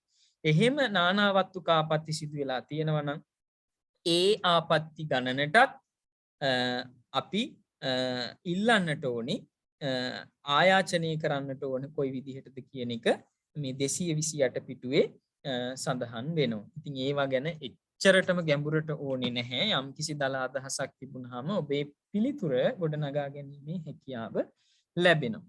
එතකොට මේ විදිහට සංඝයාගෙන් ඉල්ලුවෙන් පස්සේ පිරිවෙසක් සංඝයා විසින් ඒ කර්ම වාක්‍ය ප්‍රකාශ කරලා පිරිවෙසක් දෙනවා. එතකොට ඒ කර්ම වාක්‍ය ප්‍රකාශ කරලා ඉවරුණෙන් පස්සේ පිරිවෙස දුන්නෙන් පස්සේ ඒ භික්ෂුව විසින් ඒ තැනින් ඉවත් යන්නට කලින් ඒ භික්ෂුව පිරිවෙස සමාදන් වෙන්නට ඕනේ. පිරිවෙස සමාදන් වෙනවා කියන එකයි අපි ඊළඟ ඡේදයේ සඳහන් වෙන්නේ. කම්ම වාචා බණාන්තයේදී එම භික්ෂුව පරිවාසං සමාදියාමි වත්තං සමාදියාමි කියලා පිරිවෙස් සමාදන් විය යුතුයි. මෙසේ පිරිවෙස් සමාදන් වූ භික්ෂුව ආවාසයේහි වෙසෙන සියලුම භික්ෂූන්ට ඒ බව දැන්විය යුතුයි. මෙතන මේ සියලුම භික්ෂූන් කියලා කියන එකෙන් අදහස් වෙන්නේ උපසම්පන්න භික්ෂූන්ට මේ කාරණාව දැන්විය යුතුයි. එසේම ආවාසයට පැමිණෙන හැම භික්ෂුවකටමත් තමා පිරිවෙස් සමාදන්ව ඇති බව දන්වන්නට ඕනි. එතන මේ ආවාසයට පැමිණෙන හැම භික්ෂුවකටම කියන එකෙන් අදහස් වෙන්නේ උපසම්පන්න භික්ෂූන් වහන්සේලාටම තමයි තමන් දැන් මේ පිරිවෙසක් සමාදන් වෙලා ඉන්නවා කියන එක මතක් කරන්නට ඕන. කිසියම්ම ක්‍රමයකින් ආරෝචනය කරන්නට දුෂ්කර වුවහොත් සංඝ මැදකට හෝ ගිහිල්ලා ඒ භික්ෂුව අර පිරිවෙස නික්ෂේපණය කරන්නට ඕන. අපි කියමු දැන් හිතන්නකෝ ඒ භික්ෂුවට දැන් ඒ පිරිවෙස සමාදන් වෙලා ඉන්න කාලය තුල අපි හිතමු දැන් ඒ ආරාමික භූමිය තුල දහවල වරුවේ මේ උදාහරණයක් මම මේ කියන්නේ දහවල වරුවේ ඒ විහාරයට උන්වහන්සේ ඉන්නේ ඒ විහාරයේ බොහෝ ඈතක වෙන්න පුළුවන්. එතකොට ඒ විහාරය ගොඩාක් විශාල විහාරයක් වෙන්න පුළුවන්. එතකොට ඒ විහාරයට එන දොරටු ගොඩාක් තියෙන්නට පුළුවන්. මේක උපකල්පනයක්, මේක උදාහරණයක්. එතකොට අනිවාර්යෙන් ඒ භික්ෂුව කවර හෝ උපසම්පන්න භික්ෂුවක් අර විහාර සීමාවට පැමිණියොත් ඒ උපසම්පන්න භික්ෂුවට Taman පිරිවෙස් පුරනවා කියන එක සිහිපත් කරවන්නට ඕන. ඒ විදිහටයි මේ පිරිවෙසෙන් නැගී සිටින්නේ සංඝාදිශේෂාපත්තියේ නැගී සිටින්නේ. ඉතින් අපි හිතමු යම්කිසි දෙයක් නිසා යම්කිසි හේතුවක් නිසා දැන් උන්වහන්සේට හිතෙනවා දැන් යම්කිසි වෙලාවක දැන් අද දවස ඇතුළත භික්ෂූන් වහන්සේලා එනකොට මට මේක ආරෝචනය කරගන්න බැරි වුණොත් ඒ පිරිවෙස හරියට සම්පූර්ණ වශයෙන් පුරාගත්ත නොවෙනවා. එතකොට ඒ භික්ෂුවට හිතුනොත් එහෙම දැන් මට අද මේක දැන් අපි හිතමු මෙහෙම නැත්තම් මේ භික්ෂුව අසනීපෙන් ඉන්නේ. දැන් මේ භික්ෂුවට ඒ හැම මේ විහාරේ ඒ හැම තැනකටම යන්න හැකියාවක් නැහැ. අනිත් භික්ෂුන් වහන්සේලා උදව් කරනවා. නමුත් ඒ භික්ෂුවට යන්න හැකියාවක් නැහැ කියලා මේක උදාහරණයක් ඇටියට. එතකොට ඒ වගේ තත්වයකදී ඔන්නම් අවශ්‍ය නම් ඒ භික්ෂුවට පුළුවන් ඒ පිරිවෙසේ නික්කේප කරන්න. එතකොට ඒ නික්කේප කරයින් පස්සේ තමන්ට නොහැකියාව නිසා තමයි නික්කේප කරන්නේ. අපි කියනවා අර සමාදන් වුණු එක දවසකට එක වෙලාවකට එක අපි අතහරින්න. ඒක තමයි නික්කේප කියලා කියන්නේ. එතකොට ඒ නික්කේප කරයින් පස්සේ අපි හිතමු කොහේ හරි ගේට්ටුවකින් ඒ විහාරයට යම්කිසි උපසම්පන්න භික්ෂුවක් පැමිණෙනවා. අන්න එතකොට ඒ කොහෙන් උන්වහන්සේ පැමිණියත් අර පිරිවෙස නික්කේප කරලා ඉන්න කාල තුලදී ඒ උපසම්පන්න භික්ෂුන් වහන්සේලාට කිවීමේ අවශ්‍යතාවයක් වෙන්නේ නැහැ මම පිරිවෙසක් පුරනවා කියන එක.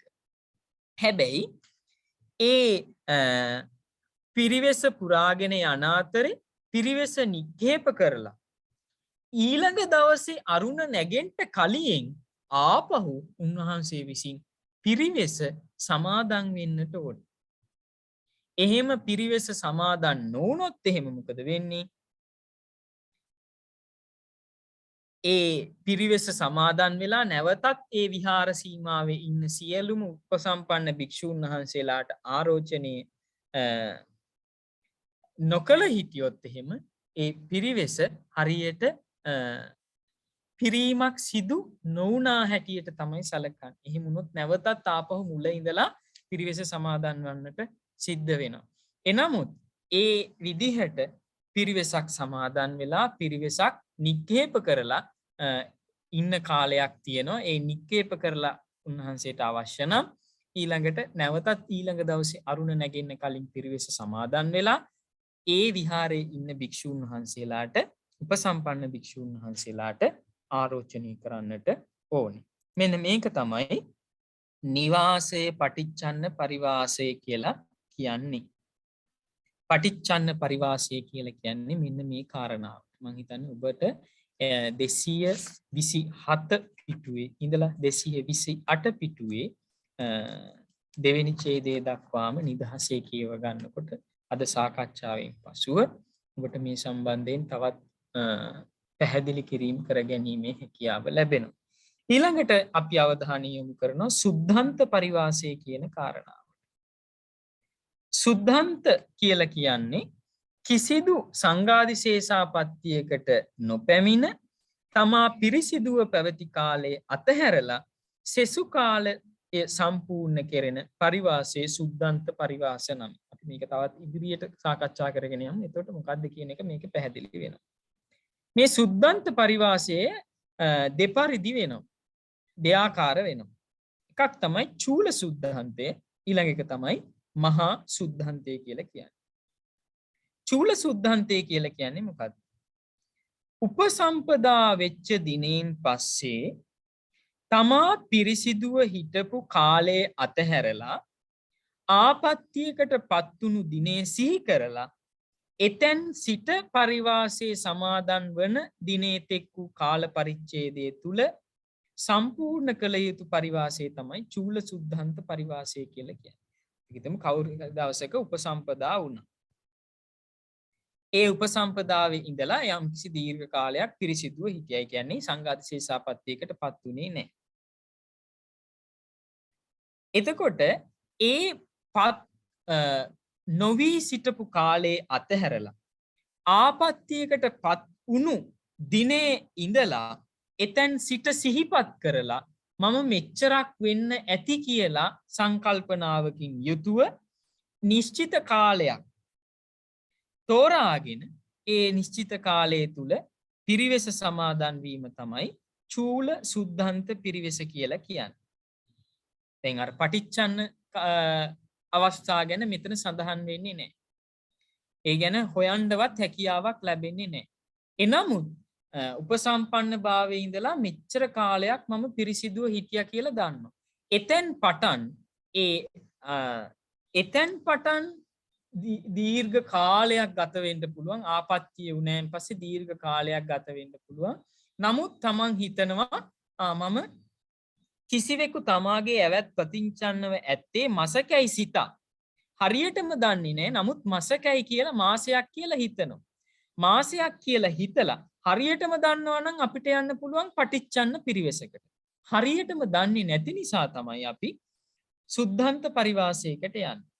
පටිච්චන්න ඇත්තේ මසකයි සිතා ඒ මාසයේ සඳහා පිරිමෙස් සමාදන්ව පිරීම තමයි චූල සුද්ධන්තය කියලා කියන්නේ. බැරි වෙලාවක්වත් එහෙම පිරිවෙස සමාදන් වෙලා මාසයක් පුරන අතරේ උන්වහන්සේට මතක් වුණොත් හරියටම මාසයක් තමයි මම ඇවත වහගෙන හිටියේ කියලා. දැන් උන්වහන්සේට ආවත් නැවත අර පටිච්චන්න පිරිවෙසකට යන්න බෑ. මේ චූල සුද්ධන්ත පිරිවෙස තුල ඉඳගෙනම උන්වහන්සේ දැන් මාසයක් පිරිවෙසක් ගත්ත චූල සුද්ධන්තයේ තුලදී හරියටම දැන් මතක් වෙනවා මාසයක් තමයි ආපත්‍ය පටිච්චන්න වෙලා තිබුණේ. එහෙනම් උන්වහන්සේ චූල සුද්ධන්තයේ තුල ගත්ත අර කලින් ගත්ත උපකල්පන වශයෙන් ගත්ත මාසයත් හරියටම දැන් Tamanට මතක් වුණාන් පස්සේ එතකොට එනවනේ තව මාසයක්. ඒ මාසයත් කියන මාස දෙකම ඒ මාසයේද එක්කොට දෙමසක් පිරිවෙස් පිරිය යුතුය. මෙසේ අවශ්‍ය ප්‍රමාණයට කාලය දික් කරගත හැකිය. එහෙත් ඒ සඳහා නැවත සමාදන් වීමක් අවශ්‍ය නොවේ. එහෙනම් ඔබට දැන් පැහැදිලි චූල සුද්ධන්තයක් සිදු වෙන්නේ කොහොමද කියන එකයි. ඊළඟ කාරණාව තමයි මහා සුද්ධන්ත පරිවාසයක් කියලා කියන්නේ. පටිච්චන්න වෙච්ච ආපත්‍ය සංඛ්‍යාව දන්නෙත් නැහැ. දින ගණන දන්නෙත් නැහැ. ආපත්‍ය ගැන දන්නෙත් නැහැ, සංඛ්‍යාව දන්නෙත් නැහැ, දින ගණන දන්නෙත් නැහැ. නමුත් ආපත්‍ය වුණා කියලා දන්නවා. එතකොට ඒ භික්ෂුවට උපසම්පන්න දිනයේ ඉඳලා පිරිවෙස් සමාදන් වන දිනය දක්වාම ඒ කාල සීමාව සම්පූර්ණ කාල සීමාවක් හැටියට සලකලා මේ සම්පූර්ණ කාල සීමාව උදෙසා සංඝයාගෙන් පිරිවෙස් පුරන්නට දින ගණනක් ඉල්ලා ගන්නවා. සංඝයා විසින් නියම කරනවා ඔබ වහන්සේට මෙපමණ දින ගණනක් මේ පිරිවෙස සමාදන් වෙන්නට අවශ්‍යයි. උන්වහන්සේගෙන් අහනවා සංඝයා ඔබ වහන්සේට දින කීයක් මේ පිරිවෙස සමාදන් වෙන්නට ඕනේ? උන්වහන්සේ කිව්වොත් එහෙම මට දින 10ක් මේ මහා සුද්ධන්ත පිරිවෙසක් සමාදන් වෙන්නට ඕනේ කියලා. උන්වහන්සේ කියනවා නම් දින 10ක් තමයි ඕනේ කියලා සංඝයා විසින් ඒ දින 10 නිශ්චිත කරනවා. සංඝයා සමහර වෙලාවට සංඝයා අහන්නේ නැතුවත් සංඝයා විසින් නිර්මාණය කරලා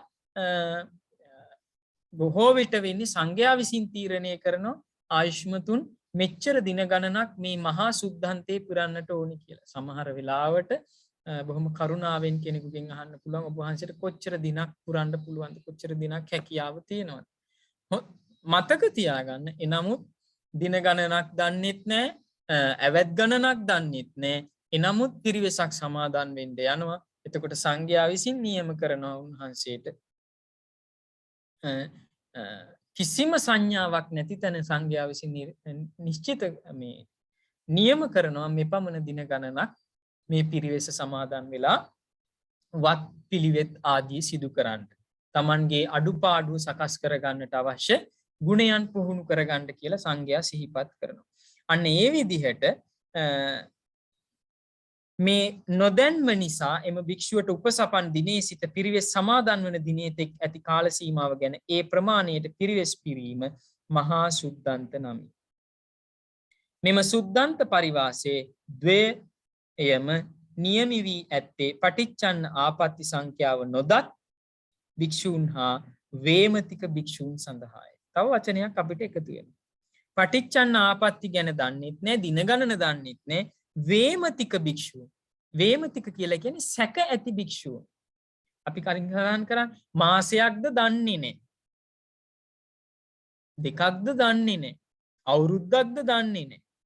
දන්නේ නැති නිසා සැක ඇති භික්ෂූන්ටත් සංඛ්‍යාව දන්නෙත් නැති භික්ෂූන් සඳහා තමයි මේ සුද්ධන්ත පරිවාසයේ මේ විනය කර්මයකින් සංඝාදිශේෂාපත්තියකින් නැගී සිටීමේ හැකියාව සලසා දීලා තියෙනවා. බලන්න මේවත් එකිනෙක මේ විනය කර්ම අතර බලන්න දැන් පටිච්චන්නාපත්තියක් ගත්තොත් එහෙම ඒක බොහොම විනිවිද පේන ආපත්තිය. ඒ කියන්නේ සමා වෙන්න පටිච්චන්න පිරිවෙසක් ගත්තොත් එහෙම ඒ පිරිවෙස කියලා කියන්නේ බොහොම විනිවිද පේන හොඳට සිහියෙන් ඉඳලා තමයි මේ පිරිවෙස සමාදන් වෙන්නේ. කියන්නේ දින ගණනක් Taman දන්න. ඊළඟට කවුරු හරි කෙනෙක් දින ගණනක් දන්නේ නැත්නම් ඒ සැක ඇති කෙනාට ඒ කෙනාටත් පිරිසිදු වීමේ හැකියාවක් මේ ශාසනය තුල නිර්මාණය කරලා තියෙනවා. බලන්න මේ ශාසනය තුල හික්මෙන්ට ඕන නම් පිරිසිදු වෙන්න ඕන නම් ඕනම කෙනෙකුට බුදුරජාණන් වහන්සේ අවස්ථාව සකස් කරලා දීලා තියෙනවා. මොකද මේ ශාසනයට එන්නේ 100% පිරිසිදු වෙච්ච අය නෙමෙයි. මේ ශාසනයට පැමිණෙන්නෙම ඒ අය ඒ පිරිසිදුභාවය අපේක්ෂා කරගෙන. ඉතින් ජීවිතය තුල වරදින්න පුළුවන්. ඒ වැරදීම් තුල නැගී සිටීමම තමයි අභිවෘද්ධිය කියලා කියන්නේ. ඉතින් මේ අභිවෘද්ධිය දට ඒ කෙනාගේ මනසට දැනෙන විදිහට සිදු වෙන්නට තමයි මේ විදිහේ ක්‍රියාපිළිවෙතක්. කිසි මේක දුෂ්කර ක්‍රියාපිළිවෙතක්. එහෙම සැහැල්ලුවෙන් කරන්න පුළුවන් දෙයක් නෙමෙයි. අනිවාර්යෙන් මේ පිරිවෙස මානත පුරණ දිනවල සිව් නමකට වඩා භික්ෂූන් උපසම්පන්න භික්ෂූන් මේ විහාරයේ ඉන්නට ඕනේ. සිව් නමක් හෝ සිව් නමකට වැඩි පිරිසක් අබ්බාහන විනය කර්මයක් කරනකොට 20ක් හෝ 20කට වැඩි පිරිසක් සීමාවක අත්පස එකතු වෙන්නට ඕනේ. ඉතින් මේක යම්කිසි විදිහක බැරෑරුම් දුෂ්කර ක්‍රියාපිළිවෙතක්. ඒ දුෂ්කරත්වයේ ඒ බැරෑරුම් ස්වභාවය නිර්මාණය කරලා තියෙන්නේ අර ඇවත නැවතපත් නොවන තත්වයට ඒ භික්ෂුව පත් කරවීමේ අරමුණින් යුතුවයි. ඉතින් කෙනෙකුට හිතෙන්න පුළුවන් මේක ගොඩාක් අමානුෂික ස්වභාවයක්ද කියන එක. අර උපසම්පන්න භාවයෙන් මහා තෙර නමක් වුණත් වාඩි වෙන්න ඕනි ඒ දවස උපසම්පන්න භික්ෂුවටත් පිටුපස්සේ. අවසානයේ උපසම්පන්න භික්ෂූන් වාඩි වෙලා ඉන්න අවසානයේ. එනමුත් ඒක කෙනෙකුට කරන නිග්‍රහයක් නෙමෙයි. ඒ කෙනාව අර වරදෙන් මුදා සිටීමට අවශ්‍ය ඒ මානසික පසුබිම අනතිමානී ගුණය ඇති කරවීම පිණිසයි. බොහොම ඉවසීමෙන් අනතිමානීව Tamanගේ ගුණධර්ම දියුණු කර ගැනීම පිණිසයි බුදුරජාණන් වහන්සේ මේ ශාසන බ්‍රහ්මචර්යාව පනවලා තියෙන්නේ. ඊළඟ කාරණාව තමයි අපි දැන් ඒ පිරිවෙස් ගැන කතා කරනකොට ඊළඟ පරිවාසය තමයි සමෝධාන පරිවාසය කියලා කියන්නේ. මේ සමෝධාන පරිවාසයත් 3 ආකාර වෙනවා. අපි හිතමු යම්කිසි භික්ෂුවක් පිරිවෙසක් සමාදන් වෙලා ඒක සම්පූර්ණ කර ඉන්නවා. ඒ සම්පූර්ණ පිරිවෙස සම්පූර්ණ කරමින් ඉන්න අතරේ ඒ භික්ෂුව ඒ පිරිවෙස පුරමින් ඉන්න අතරේ ආපහු සංඝාදිශේෂාපත්තියකට පත් වෙනවා. අර 13න් එකකට පත් වෙනවා. ඒ සංඝාදිශේෂ 13න් එකකට පත් වුණායින් පස්සේ උන්වහන්සේ ඒ පත්තුණු ආපත්තිය නැවතත් පටිච්චාදනය කරනවා. කියන්නේ වහගෙන සංගවගෙන ඉන්නවා. එහෙම සංගවගෙන හිටියොත් ඒ භික්ෂුව අර මුල ඉඳන් අපි හිතමු දැන් පිරිවෙස සමාදන් වුණා දින 10ක පිරිවෙසක් කලින් ආපත්තියේ පටිච්චන්න ආපත්තියේ පටිච්චන්න දින 10 උදෙසා දින 10ක ආපත්තිය සමාදන් වෙලා හිටියා. ඊළඟට සුද්ධන්ත පරිවාසය තුලත් වෙන්න පුළුවන් දින යම් කිසි දින ප්‍රමාණයක සමාදන් වෙලා හිටියා. හැබැයි සමාදන් වෙලා ඒ වත්වල හික්මෙන අතරේ ආපහු සංඝාදිශේෂාපත්තියකට පත් වෙලා ඒක නැවත වහනවා. එතකොට අර මුල ඉඳලා පිරපු අපි හිතමු දින 3ක් පුරාගෙන ඇවිල්ලා තියෙනවා. තව දින 7ක් ඉතිරි වෙලා තියෙනවා ඉදිරියට. නැවතත් අර ඒ දින 3 අපිට ගණන් ගන්නට බෑ. අපි එතකොට එවිට ඔහු පිරිවෙස් පිරූ කාලේ නොසලකා නැවතත් මුල සිටම පිරිවෙස් පිරිය යුතුය. ඇවතට පැමිණීමට පෙර පිරිවෙස් පිරූ කාලයේ වෙනුවෙන් මෙහිදී පිරිවෙස් පිරිය යුතුය. ඇවතට පැමිණීමට පෙර පිරිවෙස් පිරූ කාලයේ වෙනුවෙන්ද මෙහිදී පිරිවෙස් පුරන්නට ඕන. ආපහු මුලට අදිනවා. මේකට කියනවා මුලට අදිනවා. මූලාය පටිකස්සන කියලා නමකින් මේක හඳුන්වනවා. අර දින ගණන අපි හිතමු දින 10න් දැන් 9ක්ම දින 8ක්ම පිරිවෙස පුරලා ඉන්නේ. 8 වෙනි දවසේ ඔන්න සංඝාදිසේසාපත්තියකට පත් වෙලා ඒක වහනවා එක අරුණක්. එහෙනම් ඒ භික්ෂුව අර පිරපු දින 8 ආපහු ඉස්සරහට අරගෙන ඒ දින 8ත් එක්ක අර පටිච්චන්න අපි හිතමු දැන් අර කලින් ආපත්තියේ දින 10ක් තියෙනවා. ඊළඟට මේ ආපත්තියේ පටිච්චන්න එක දිනක් තියෙනවා. එතකොට ආපහු මුලට ඇදලා දින 11ක් ඒ භික්ෂුව පිරිවෙස පුරන්නට ඕනේ. ඒක තමයි පිරිවෙස් පිරිය යුතු කාලයේ නැවතත් මුලට ඇද ඒ මූලාය පටිකස්සනය කරලා ඇද ගැන්ම මෙයින් අදහස් කරේ.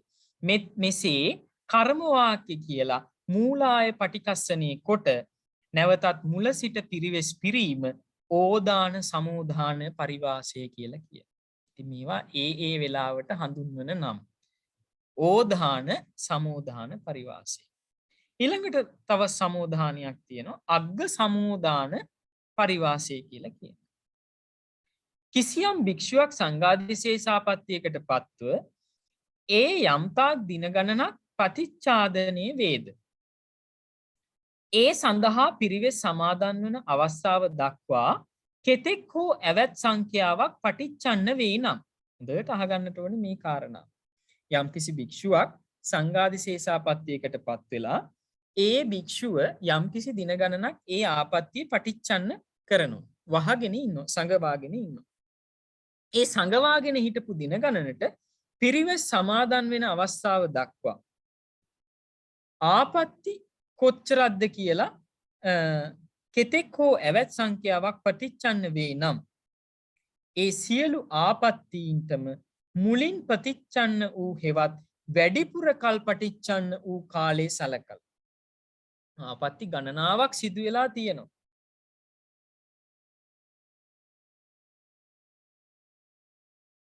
යම්කිසි භික්ෂුවක් සංඝාදිසේසාපත්තියකට පත් වෙලා යම්තාක් දින ගණනක් පටිච්චන්න වෙලා තියෙනවා.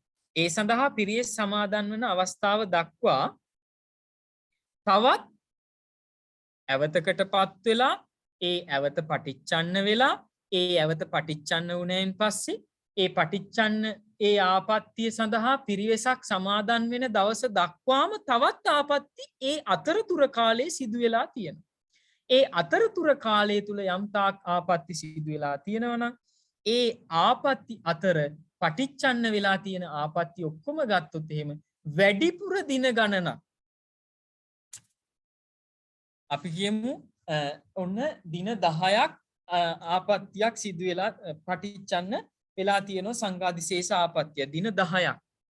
ඊළඟට ඔය දින 10 පටිච්චන්න වෙලා ඒ දින 10න් අනතුරුව උන්වහන්සේ දින 10කින් අනතුරුව උපසම්පන්න භික්ෂුවකට මේ ඇවත ආරෝචනය කරා කියලා හිතන්නකො. එතකොට ඒ ඇවත ආරෝචනය කරලා ඒ සම්බන්ධව දින 10ට පිරිවෙස ගන්න අතරතුර ඒ පිරිවෙස ගන්න අතරතුර කාලය තුල තවත් අපි දන්නේ නැහැ මාසයකින්ද ගන්නේ අවුරුද්දකින්ද ගන්නේ කියලා අපි දන්නේ නැහැ. පිරිවෙස ගන්නේ අවුරුද්දකින් වෙන්නත් පුළුවන්, අවුරුදු 2කින් වෙන්නත් පුළුවන්, අවුරුදු 5කින් වෙන්නත් පුළුවන්. යම්කිසි භික්ෂුවක් තමන්ගේ සංඝාදිසේසාපත්තියකට පත් වෙලා ඒ සංඝාදිසේසාපත්තිය උපසම්පන්න භික්ෂුවකට ප්‍රකාශ කරනවද? ඒ භික්ෂුව අර පිරිවෙස ගන්න දක්වා කාලය තුලම උන්වහන්සේ ප්‍රකෘති භික්ෂුවක් හැටියට සලකන්න කියන එක විනය තුල පෙන්නනවා. ඒ කියන්නේ උන්වහන්සේ දැන් වරදින් නැගී සිටින්න කටයුතු ආරම්භ කරලා තියෙනවා.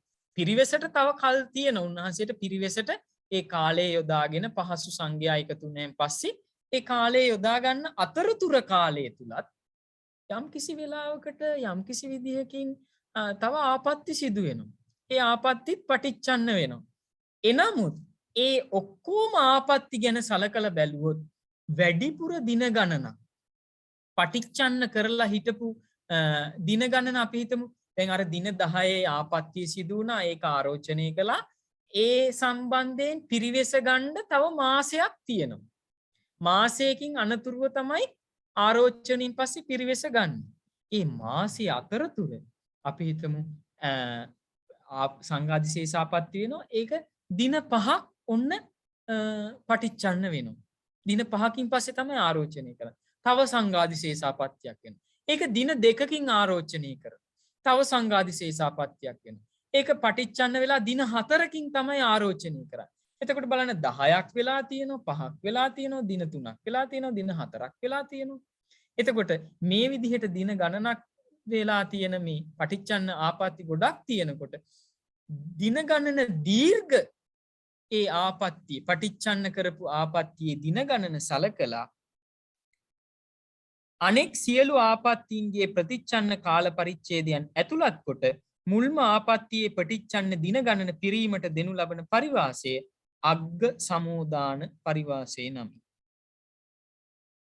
වැඩිපුර කල් ප්‍රතිච්ඡන්න වූ කාලයේ සලකා ඒ කාල පරිච්ඡේදයට අනෙකුත් සියලු ආපත්තීන්ගේ ප්‍රතිච්ඡන්න කාල පරිච්ඡේදයන් ඇතුළත් කොට මුල්ම ආපත්‍යයේ ප්‍රතිච්ඡන්න දින ගණන පිරීමට දෙනු ලබන පරිවාසය අග්ග සමෝදාන පරිවාසයයි.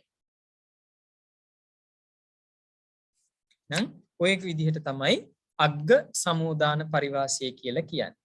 ඊළඟට තව පරිවාසයක් සඳහන් වෙනවා සමෝදාන පරිවාසය යටතේ මිස්සක සමෝදාන පරිවාසය.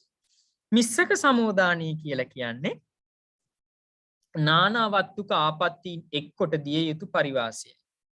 කිසියම් භික්ෂුවක් නානාවත්තුක ආපත්ති සමූහයකට පත් වුණේ පස්සේ. මෙතන මේ නානාවත්තුක ආපත්ති කියලා කියන්නේ සංඝාදිශේෂ 13න් එක එක විවිධ 13න් 13ම වෙන්නත් පුළුවන්, 13න් 12ක් වෙන්නත් පුළුවන්, 9ක් වෙන්නත් පුළුවන්. මේවා එකකට එකක් වෙනස්. ඒකයි නානාවත්තුක කියලා කියන්නේ.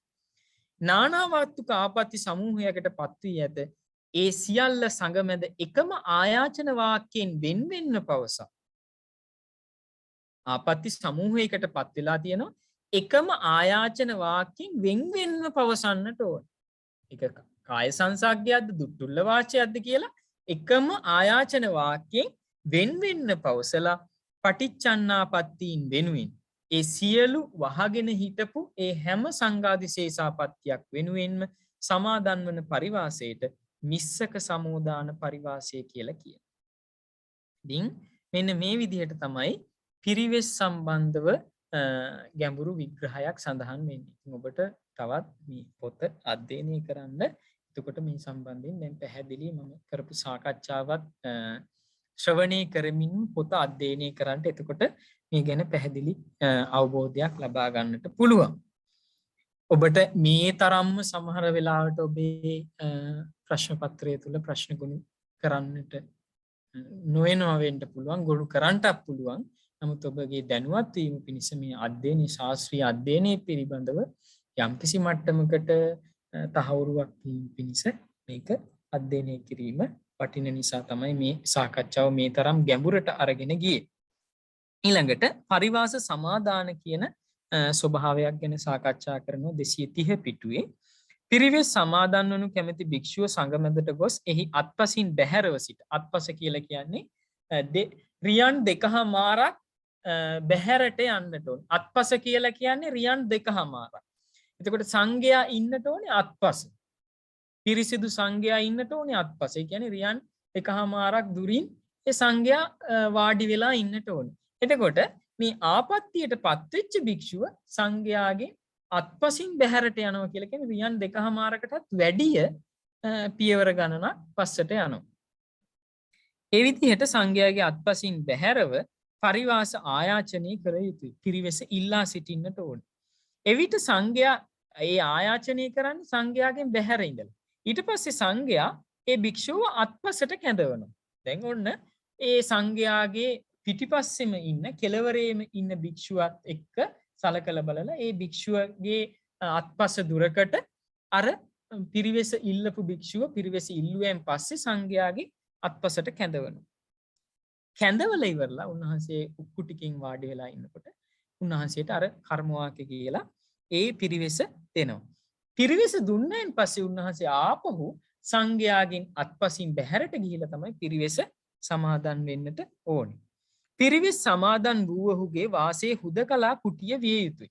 හුදකලා කුටියක් කියලා කියන්නේ මේ සංඝයා එකටම ඉන්න කුටියක් වෙන්න බෑ. ඒ භික්ෂුව සංඝයාගෙන් වෙන් වෙච්ච යම්කිසි හුදකලා කුටියක් වෙන්නට ඕන. මොකද තමන්ගේ ඇවත ගැන හොඳට කල්පනා කරන්නට විවේකයේ තියෙන්නට ඕනේ. හුදකලා කුටියක් වෙන්නට ඕනේ.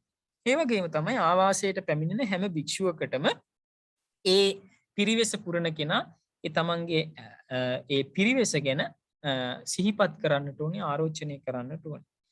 පිරිවෙස් කාලයේ අවසන් වීමට පරිවාසයෙන් වියුක්තව අරුණ නොනැංවිය යුතුය. අපි කියමු අර පිරිවෙස නික්කේප කරලා කියලා. ඒ නික්කේප කරොත් මම අර කලින් සඳහන් කරා වගේ ඊළඟ දවසේ අරුණ නැගෙන්න කලින් මේ පිරිවෙස සමාදන් වෙලා උපසම්පන්න භික්ෂූන් වහන්සේලාට ආරෝචනය කරන්නට ඕනේ. අරුණ නැගීමෙන් පසු භික්ෂුවක් සමීපෙහි ආරෝචනය කොට වත්ත නික්කේපයෙන් හෙවත් පිරිවෙසින් නිදීම කරන්න පුළුවන්. කලින් සඳහන් කරා වගේ අරුණක් නැගුණෙන් පස්සේ ඔන්න පිරිවෙසින් මුක්ත වෙන්න පුළුවන්. මිදෙන්න පුළුවන්. එහෙත් යලිත් සවස් කල භික්ෂූන් ඉදිරියේ පිරිවෙස් සමාදන් විය යුතුය.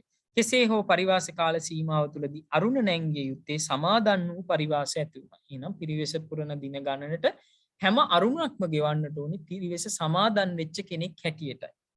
කිසිවෙකු පිරිවෙස් පුරනුවේ ඒ පරිවාසයට නියමිත කාල සීමාවයි. එම කාල සීමාව රාත්‍රී සංඛ්‍යාව අනුව ගනිනු ලැබේ.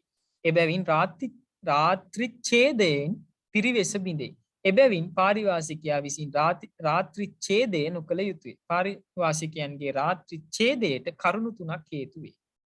රාත්‍රිය බිඳෙනවා, රාත්‍රිච්ඡේදය කියලා කියන්නේ මේකයි. අපි බලමු කොහොමද මේ රාත්‍රිය බිඳෙනවා කියන එක ඇති වෙන්නේ කියලා. සහවාස, විප්පවාස, අනාරෝචන කියන කාරණාව තුලින් තමයි මේ පිරිවෙස බිඳිලා යන්නේ. පිරිවෙස බිඳිනවෙන් පස්සේ ආපහු පිරිවෙස මුල ඉඳලා සමාදන් වෙලා ඒ පිරිවෙස ඒ දින ගණනට පුරන්නට ඕනේ. දැන් දින 100ක පිරිවෙසක් පුරනවා 99 වෙනි දිනේ පිරිවෙස බිඳිලා යනවා මෙන්න මේ කියන කාරණා තුنين එකකට. එතකොට ආපහු ඒ භික්ෂුව දින 100 පිරිවෙස සමාදන් වෙලා ආපහු මුල ඉඳලා දින අර 99 ඇතුළුව තව දිනයක් ඇතුළුව 100 පුරන්නට ඕනේ. වත්මානත් පුරන්නට ඕනේ. සහවාස පකතත්ත භික්ෂූන් සමග එක වහලයක් ප්‍රකෘති භික්ෂූන් වහන්සේලා සමග එකම වහලයක් යට අරුණ නංවනවා නම් ඒක සහවාස වශයෙන් රාත්‍රිච්ඡේදය වෙනවා. ඒකනේ කිව්වේ අර භික්ෂූන්ගෙන් වෙන් වෙච්ච හුදකලා කුටියක් වෙන්නට ඕන. එකම වහලේ යට ඒ පිරිවෙසක් පුරීමේ හැකියාවක් වෙන්නේ නැහැ. එකම වහලේ යට පිරිවෙසක් පුරුවොත් එහෙම ඒක සහවාස රාත්‍රිච්ඡේදයක් යටතේ පිරිවෙස ඒක ඡේදනයට පත් වෙනවා. පිරිවෙස බිඳිලා යනවා. ඊළඟ කාරණාව තමයි සම්පූර්ණයෙන් භික්ෂූන්ගෙන් වෙන් වූ ආවාසයක හුදකලා කුටියක් තුල අරුණ නැගීම විප්පවාස වශයෙන් වෙන රාත්‍රිච්ඡේදයයි. සම්පූර්ණයෙන් භික්ෂූන්ගෙන් වෙන් වූ ආවාසයක හුදකලා කුටියක් තුල අරුණ නැගීම. අරුණ නැගෙනකොට සංඝයා ඇසුරේ ඉන්නට ඕනේ. ඒක තමයි අරුණ නැගෙන වෙලාවට සංඝයා ඇසුරේ ඉන්නට ඕනේ සංඝයාට සමීපේ. අරුණ නැගෙන වෙලාවට සම්පූර්ණ සංඝයාගෙන් බැහැර වෙච්ච හුදකලා කුටියක හිටියොත් ඒක පිරිවෙස බිඳිලා යෑමක් බවට පත් වෙනවා. එතකොට පිරිවෙස පුරන භික්ෂුව ඉන්නට ඕනේ හුදකලා කුටියක. එනමුත් අරුණ නැගෙන වෙලාවට සංඝයාගේ සමීපයට පැමිණීම අනිවාර්යයි කියන එක අනිවාර්යෙන් සිදුවිය යුතුයි කියන එක මේකේ පැහැදිලි වෙනවා. ඒක අරුණ නැගීම විප්පවාස වශයෙන් රාත්‍රිච්ඡේදය. ආවාසයේ වෙසෙන භික්ෂූන්ට හා ආවාසයට පැමිණෙන ආගන්තුක භික්ෂූන්ට තමා පිරිවෙස් සමාදන් ඇති බව ආරෝචනය නොකොට නොදන්වා අරුණ නැගීම අනාරෝචන රාත්‍රිච්ඡේදයයි. එතකොට තමන් පිරිවෙස් පුරනවා කියලා විහාරයේ ඉන්න භික්ෂූන්ට වෙන්න පුළුවන්. විහාරයට ආගන්තුකව දවසේ මොනයම්ම හෝ වේලාවක ප්‍රකාශ නොකිරීම ඒ අරුණක් ගත කිරීම ඒ විදිහට අපි හඳුන්වන්නේ අනාරෝචන රාත්‍රිච්ඡේදය කියලා කියන්නේ. අපි හිතමු දැන් දවල් වරුවේ යම්කිසි භික්ෂුවක් ආරණ්‍යයට පැමිණියා. එතකොට දහවල වරුව තුල උන්වහන්සේට පැමිණියන් පස්සේ උන්වහන්සේ ඒ ආරණ්‍යෙන් තව පැයකින් නික්මිලා යනවා. ඒ පැය නික්මිලා යන්න කලින් උන්වහන්සේට ආරෝචනය කරන්නට ඕනේ අර උපසම්පදා භික්ෂුවට Taman පිරිවෙසක් පුරනවා කියන එක ගිහිල්ලා කියන්නට ඕනේ. එහෙම නොකියුවොත් එහෙම ඒ පිරිවෙස සමාදන් වෙලා හිටපු කාලේ බිඳිලා යනවා. ඒක අපි කියන්නේ අනාරෝචන වන රාත්‍රිච්ඡේදය කියන නමින්. එහෙනම් මේ විදිහට පිරිවෙස් පුරලා මේ ක්‍රම යටතේ යම් කිසි ක්‍රමවේදයකට පිරිවෙසක් සමාදන් වෙලා ඒ පිරිවෙස සම්බන්ධයෙන් ඒ දින ගණන පුරලා ඒ දින ගණන පුරාවට වත්මානත් ආදී සිදු කරලා හික්මුණෙන් පස්සේ මානත්ත සමාදානය කියලා මානතක් සමාදන් වීම කියන ඒ ඊළඟ පියවරට යොමු වෙනවා. සංඝවිසේ සවතකට පැමිණ පටිච්චන්න නො වූ භික්ෂුවක් විසින්ද පටිච්චන්නාපත්ති ඇති බැවින් පිරිවෙස් සපිරූ භික්ෂුව විසින්ද මම අර කලින් සඳහන් කළේ පටිච්චන්න වෙලා තියෙනවා නම් පිරිවෙස් පුරන්නට ඕනේ. පටිච්චන්න වෙලා නැත්තම් ඒකෙනත් පටිච්චන්න වෙලා පිරිවෙස් පුරපු භික්ෂුවත් පටිච්චන්න නොවි ඉන්න භික්ෂුවත් මේ දෙදෙනාම මානතක් සමාදන් විය යුතුයි. මානත රාත්‍රී 6ක් දින 6ක් සපිරිය යුතුයි. එනමුත් ඊළඟ දවසේ අරුණ 7 වෙනි දවසේ අරුණ නැගෙන තෙක් ඒ දින 6 ගත වෙන්නට ඕන. එහෙයින් උත්තරින් ජාරත්තං භික්ඛුමානත්තාය පටිපච්චිතබ්බං කියලා කියනවා. සංඝයාට ගරු බුහුමන් කිරීම ආරාධනා කිරීම පිණිස පිළිපැදීම මානත්ත නමි. මානනේ යනු ගරු බුහුමන යන අරුතයි. ඒ කියන්නේ තමන්ට පුළුවන් සංඝයාට උපස්ථාන කරන්න, සංඝයාට ගෞරව කරන්න. වැඩිහිටි භික්ෂුවක් නම් අර ඒ දවස් උපසම්පන්න භික්ෂුවට වඳින්න ඕනේ නැහැ. නමුත් ඒ හැම භික්ෂුවටම බොහෝම අනතිමානීව ගරු කරන්නට පුළුවන්. මේ ගරු කිරීම සම්බන්ධයෙන් තමයි ගරු බුහුමන යන අර්ථයෙන් තමයි මානනී කියලා කියන්නේ. මාන ඒ කියන්නේ දැන් හිතමු අපි අර වත් පිළිවෙත් කරනකොට ඔන්න දානශාලාවේ ඔන්න මේ අර ඒ දවස් උපසම්පන්න භික්ෂුවටත් පැන් කෝප්පයක් තියෙනවා. සාමාන්‍යයෙන් පැන් කෝප්පයක් තියන්නට ඕනි අර බොහොම ලාබාලම උපසම්පන්න භික්ෂුව විතරයි. අපි හිතමු ඒ විදිහට ලාබාලම භික්ෂුවත් උපසම්පන්න භික්ෂුවත් කරන වත්මානත් ආදියත් අර පිරිවෙස් මානත් පුරන භික්ෂුව විසින් සිදු කරනවා. විශේෂයෙන් මානත කියලා කියන්නේ මේ විදිහට ගරු සංඝයාට ගරු කරන්නට ලැබෙන දින 6ක්. පටිච්චන්නාදී තිබී පිරිවෙස් සමාදන් වූ එතන ඉස්සරහ සඳහන් වෙනවා මානත්ත පටිච්චන්න අපටිච්චන්න යනුවෙන් දීවිදයි. මම අර කලින් සඳහන් කළේ පටිච්චන්නාදී තිබී දින ගණන් සංගවලා තිබිලා පිරිවෙස් සමාදන් වූ භික්ෂුව විසින් පිළිපැදිය යුතු මානත පටිච්චන්න මානතයි.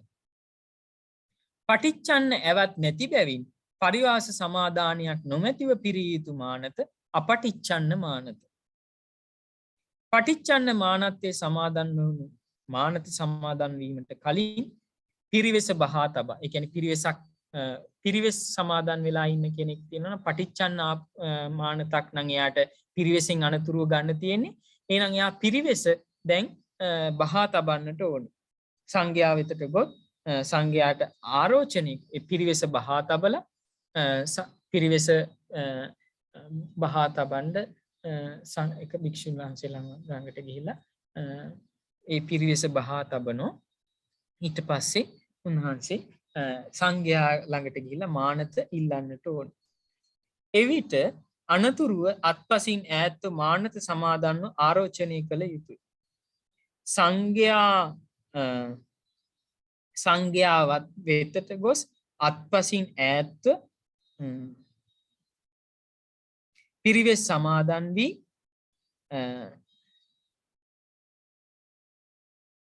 සමාවෙන්න එතන අපි අදහස ගන්නට ඕන මෙහිමයි.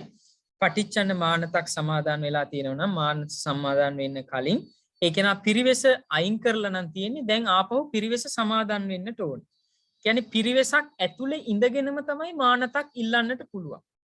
දින 100ක් පිරිවෙස පිරලා ඉවර වෙනකොට උන්වහන්සේගේ පිරිවෙස බහා තබනවා. පිරිවෙසෙන් උන්වහන්සේ මිදෙනවා.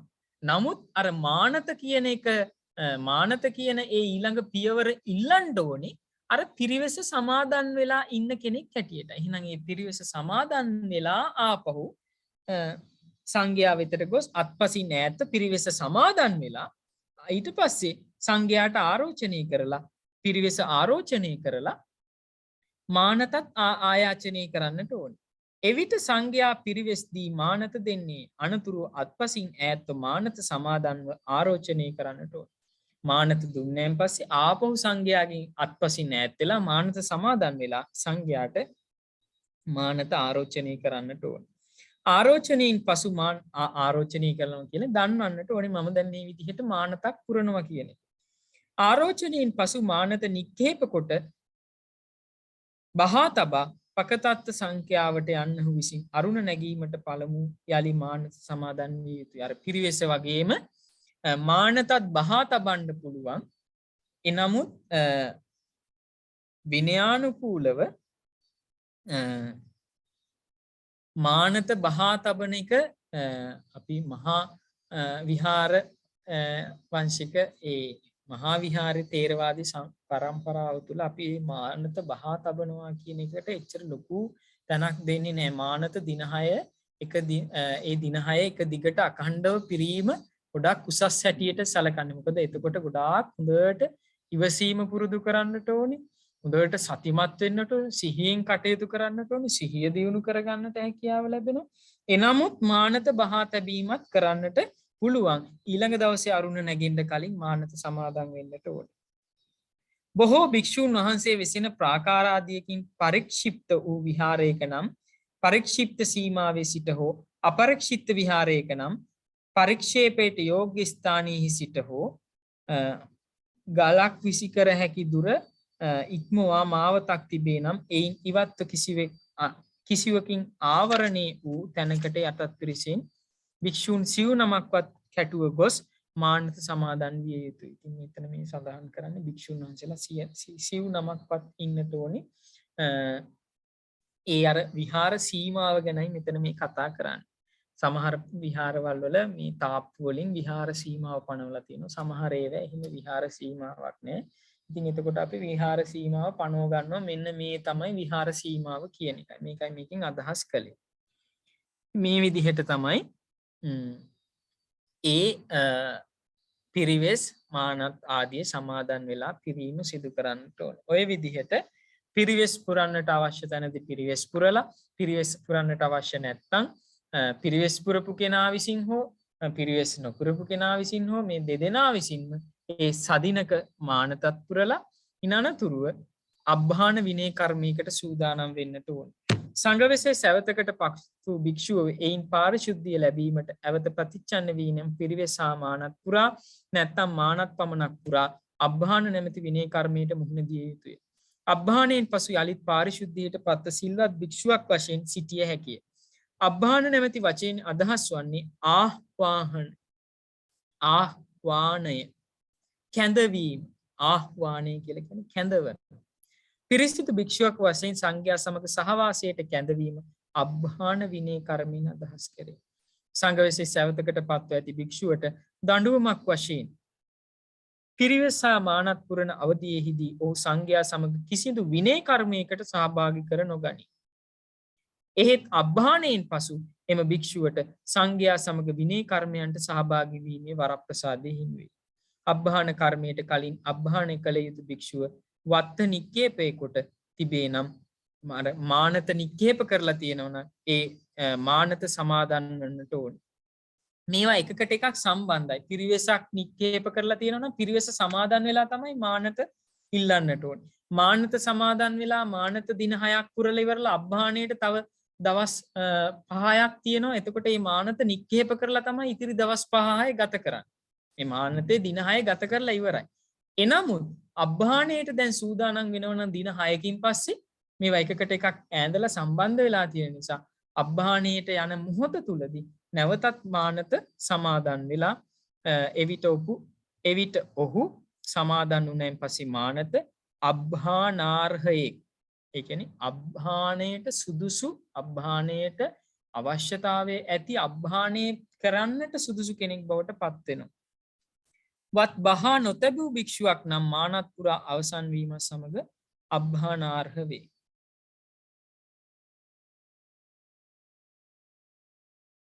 වත් බහා තබලා නැත්තම් ඒ භික්ෂුව මානත් පුරා අවසන් වීමත් සමග අබ්බහනාර්හ වෙනවා. ඒ කියන්නේ අපි හිතමු මානත පුරලා ඒ දින 6 7 වෙනි දවසේ ඔන්න අරුණ නැගෙනකොටම ඒ භික්ෂුව අර මානත බහා මානත පුරා අවසන් වෙනවා. වත් මානත් හැබැයි බහා තබල නෑ. දැන් 7 වෙනි දවසේ අරුණ ඒ දවසේ උදේ පාන්දරම වත් බහා තබන්න කලින් ඒ කර්ම උන්වහන්සේට වාක්‍යයක් ප්‍රකාශ කරන්න තියෙනවා මානත්තන් නික්කිපාමි වත්තන් නික්කිපාමි කියලා. ඒ විදිහට මේ මානත නික්කේප කරන්න පුළුවන්. ඒ විදිහට මානත නික්කේප කරලා නැත්තම් ඒ භික්ෂුවට ඒ අපි හිතමු 7 වෙනි දවසේ උදේම 20කට 20ක් හෝ 20කට අධික සංඛ්‍යාවක් උපසම්පන්න භික්ෂූන් උපරිම භික්ෂූන් විසින් අබ්බහාණයට දැන් සංඝයා සීමාවේ රැස් වෙලා ඉන්න. උන්වහන්සේ මානත නික්කේප කරලා නැහැ. එවිට උන්වහන්සේ අබ්බහානාර්හෙක් වෙනවා කියන එකයි මෙතන සඳහන් වෙන්නේ. මේ විට වීසති ගණ සංඝයා විසින් එම අබ්බහානාර්හ භික්ෂූන් කර්මවාක්‍ය කියලා අබ්බහාණී කළ යුතුයි. අබ්බහාණයෙන් පසු එම භික්ෂුව යලිත් ප්‍රකෘති භික්ෂූන්ගේ තත්වයට පත්වෙයි. අබ්බහාන විනය කර්මය සඳහා වීසති ගණ භික්ෂු සංඝයා සීමාවෙහි රැස් විය යුතුයි. එක් භික්ෂුවක් හෝ අඩුව හොත් විනය කර්මයේ කෝප්ප වෙයි. කියන්නේ 19ක් වුණොත් විනය කර්මයේ කෝප්ප වෙලා යනවා. එසේ තිබියදී එම විනය කර්මය කළ භික්ෂු සංඝයාද නින්දා කටයුතු බවට පැමිණේ. එහෙම 19ක් ඉඳිද්දී ඒ අබ්බහාන විනය කර්මය කළොත් ඒ කරපු සංඝයාත් දෝෂයට නින්දා කරපු නින්දාවට පත්වෙච්ච තත්ත්වයට පත් වෙනවා. නින්දාවට ගර්හා කළ යුතු තත්ත්වයට පත් වෙනවා. මොකද වීසති ඝන සංඝයා තමයි අබ්බහාණයට සුදුසුයි කියන එක ප්‍රඥප්තියේ හැටියට තියෙන. ඒතර ප්‍රඥප්තිය ඉක්මවා කටයුතු කිරීම නොසුදුසු දෙයක්. එහෙම කළොත් එහෙම ඒ අඩු සංඝයාගෙන් ඒ විනය අබ්බහාන විනය කර්මයක් කළොත් එහෙම ඒ විනය කර්මය කරන භික්ෂුන් වහන්සේලාට ඒ විනය කර්මය සිදු කරායින් පස්සේ දුක්ඛට අපත්‍යක් නැවතත් සිදු වෙනවා කියන එකත් සඳහන් වෙනවා. ඉතින් ওই විදිහට තමයි සංඝාදිශේෂාපත්‍යයෙන් නැගී සිටීමේ හැකියාව ලැබෙන්නේ. ඉතින් මේක අපි පැයකමාරක විතර කාලයක් තුල අපි මේක සාකච්ඡා කළාට මේක දීර්ඝ කාලයක් ක්‍රමානුකූලව අරගෙන සිදු කරන්නට ඕනි ක්‍රියාපිළිවෙත් ගණනාවක්. ඉතින් මේ සම්බන්ධයෙන් දල අදහසක් ඔබට වටහා ගැනීම ප්‍රමාණවත්. එනමුත් ඔබගේ දැනීම පිණිස කෙනෙක් ඉන්නවා නම් මේ ප්‍රශ්න සඳහා පිළිතුරක් ලියන්න ආපු අවස්ථාවක සම්පූර්ණ පිළිතුර සපයන්නට ඕන නම් ඒ සඳහා අවශ්‍ය කරන සම්පූර්ණ දැනුම දැන් ඔබ සතුව තියෙනවා. ඒ නිසා 225 පිටුවේ සිට 232 දක්වා ප්‍රාතිමෝක්ෂ විවරණේ පොතේ නැවත කියවන්න මේ සාකච්ඡාව නැවත ශ්‍රවණය කරමින් ඔබ කියවීම සිදු කරන්න. එතකොට මෙතන ඔබට වැඩි දුරත් මේවා දැනගැනීමේ හැකියාව තියෙනවා. තවත් මොනවා හරි විමසිය යුතු කාරණා තියෙනවද මේ සම්බන්ධයෙන්? අවසරයි ස්වාමින් වහන්සේ. මට දැනගන්න ඕන දැන් මේ අබ්බහාණයට අර මානත් පුරන්න දින 6 හාමුදුරුවන්ට විතරයි නේද? භික්ෂුණී වහන්සේලාට ඒක දින 15ක් කියලා මම දැක්ක පොතක. අපේ උපෝසථාගාරෙත් මම දැක්ක අපේ භික්ෂුණී වහන්සේ කෙනෙක් එක රැයක් තනියම හිටිය කියලා දින 15ක් තමයි මානත පිරුවේ. අපි මෙතන අර මේ අපේ අර විශේෂ නිර්දේශයට භික්ෂු ප්‍රාතිමෝක්ෂයේ නියමිත තියෙන නිසා මම අර භික්ෂුණීන් ගැන සාකච්ඡා කරන්නට යමුනේ නැහැ මේ වෙලාවේ. භික්ෂුණීන්ගේ ඒ සංඝාදිශේෂාපත්‍යයකින් නැගී සිටිනකොට ඒ යම් යම් කාරණාවලදී ඒවා වෙනස් වීම වෙන්නට පුළුවන්. මම මේ විශේෂ නිර්දේශයේ තියෙන කාරණා පමණයි මේ වෙලාවේදී සාකච්ඡාවට බඳුන් කළේ. ඔබතුමී කියන විදිහට එහෙම සිදු වෙන්නට පුළුවන් ඒ කාරණා.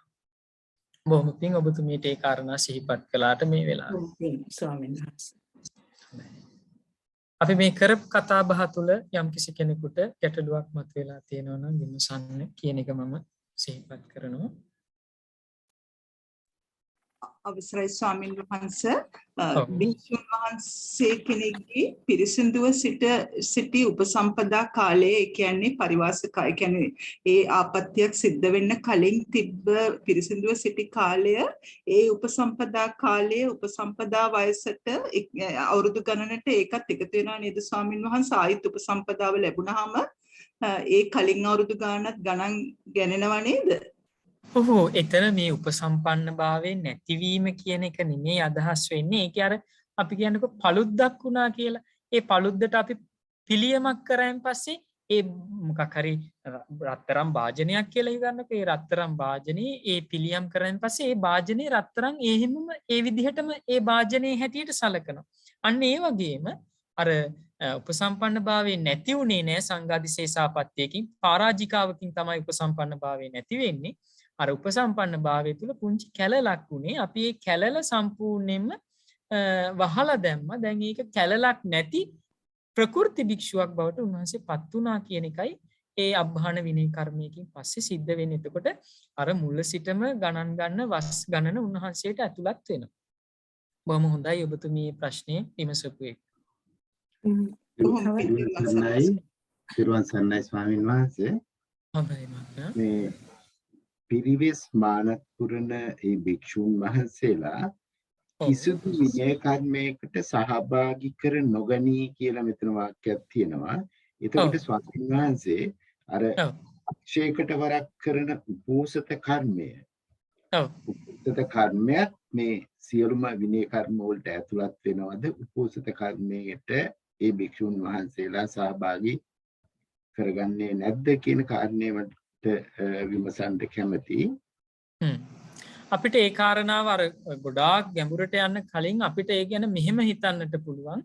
දැන් ඒ විනය කර්මයකට ඒ මානතක් ඊළඟට පරිවාසයක් සමාදන් වෙච්ච කෙනෙකුට සම්බන්ධ වෙන්න බැහැ කියන පදනම මත තුල අපිට එතන අර සඳහන් වුණා මානත නික්කේප කරලා එහෙම නැත්නම් පිරිවෙස නික්කේප කරලායින් පස්සේ නැවතත් උන්වහන්සේ ප්‍රකෘති භික්ෂුවක් බවට පත් වෙනවා.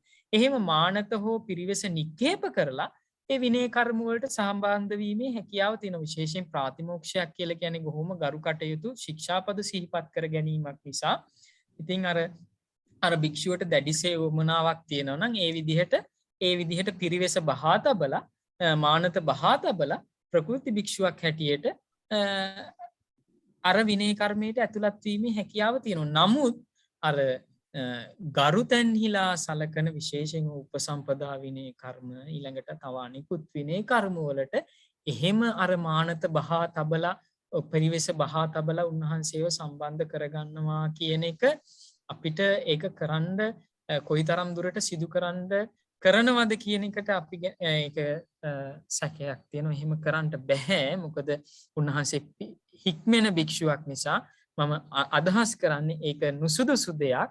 නමුත් අර ප්‍රාතිමෝක්ෂයක් වගේ සජ්ජායනා කරන වෙලාවකදී ඒකට අවස්ථාව සලසා නොදී ඉන්නවා කියන කාරණාවත් එහෙම කරන්නට එකෙල්ලේම කරන්නට බැහැ කියන අවස්ථාවටත් මම පත් වෙනවා. මොකද අර මානත පිරිවෙස නික්කේප කරලා අර වගේ දෙයකට සම්බන්ධ වීම ඒ භික්ෂුවටත් වැදගත් දෙයක් නිසා. එමයි ස්වාමීන් වහන්සේ තිරුවන් සරණයි. තිරුවන් සරණයි. අවසරයි ස්වාමීන් වහන්සේ. හොඳයි මහත්මයා. දැනගන්න ඕන දැන් මේ විදිහ විනය කර්මයකට යටත් භික්ෂුන් වහන්සේ නමක් වැඩ ඉන්නකොට එතන ඒ සුවදතාවයේ පළුදවීමක් යම්කිසි තියනවාද? ඒ වාතාවරණය මොන විදිහද?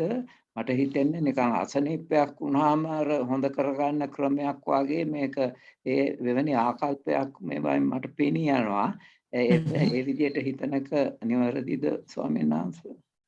ඔබතුමා එතන තුල අදහස් කරනවද ඒ භික්ෂුවව කොන් කරනවා කියන අදහසට එනවද? මේ වහන්සේ විස්තර කරු විදිහට එහෙම එකක් සිදු වෙන්නේ නැහැ. මට හිතෙනවා රසනීපයක් වුණාම අර එයාට උදව් කරලා හොඳ කරගන්නවා වගේ එකක්. අනිවාර්යෙන් ඒ වගේ අපිට ඒක අර උපමාවකින් ගන්නවා නම් ඒ විදිහට අපිට හිතන්නත් පුළුවන්.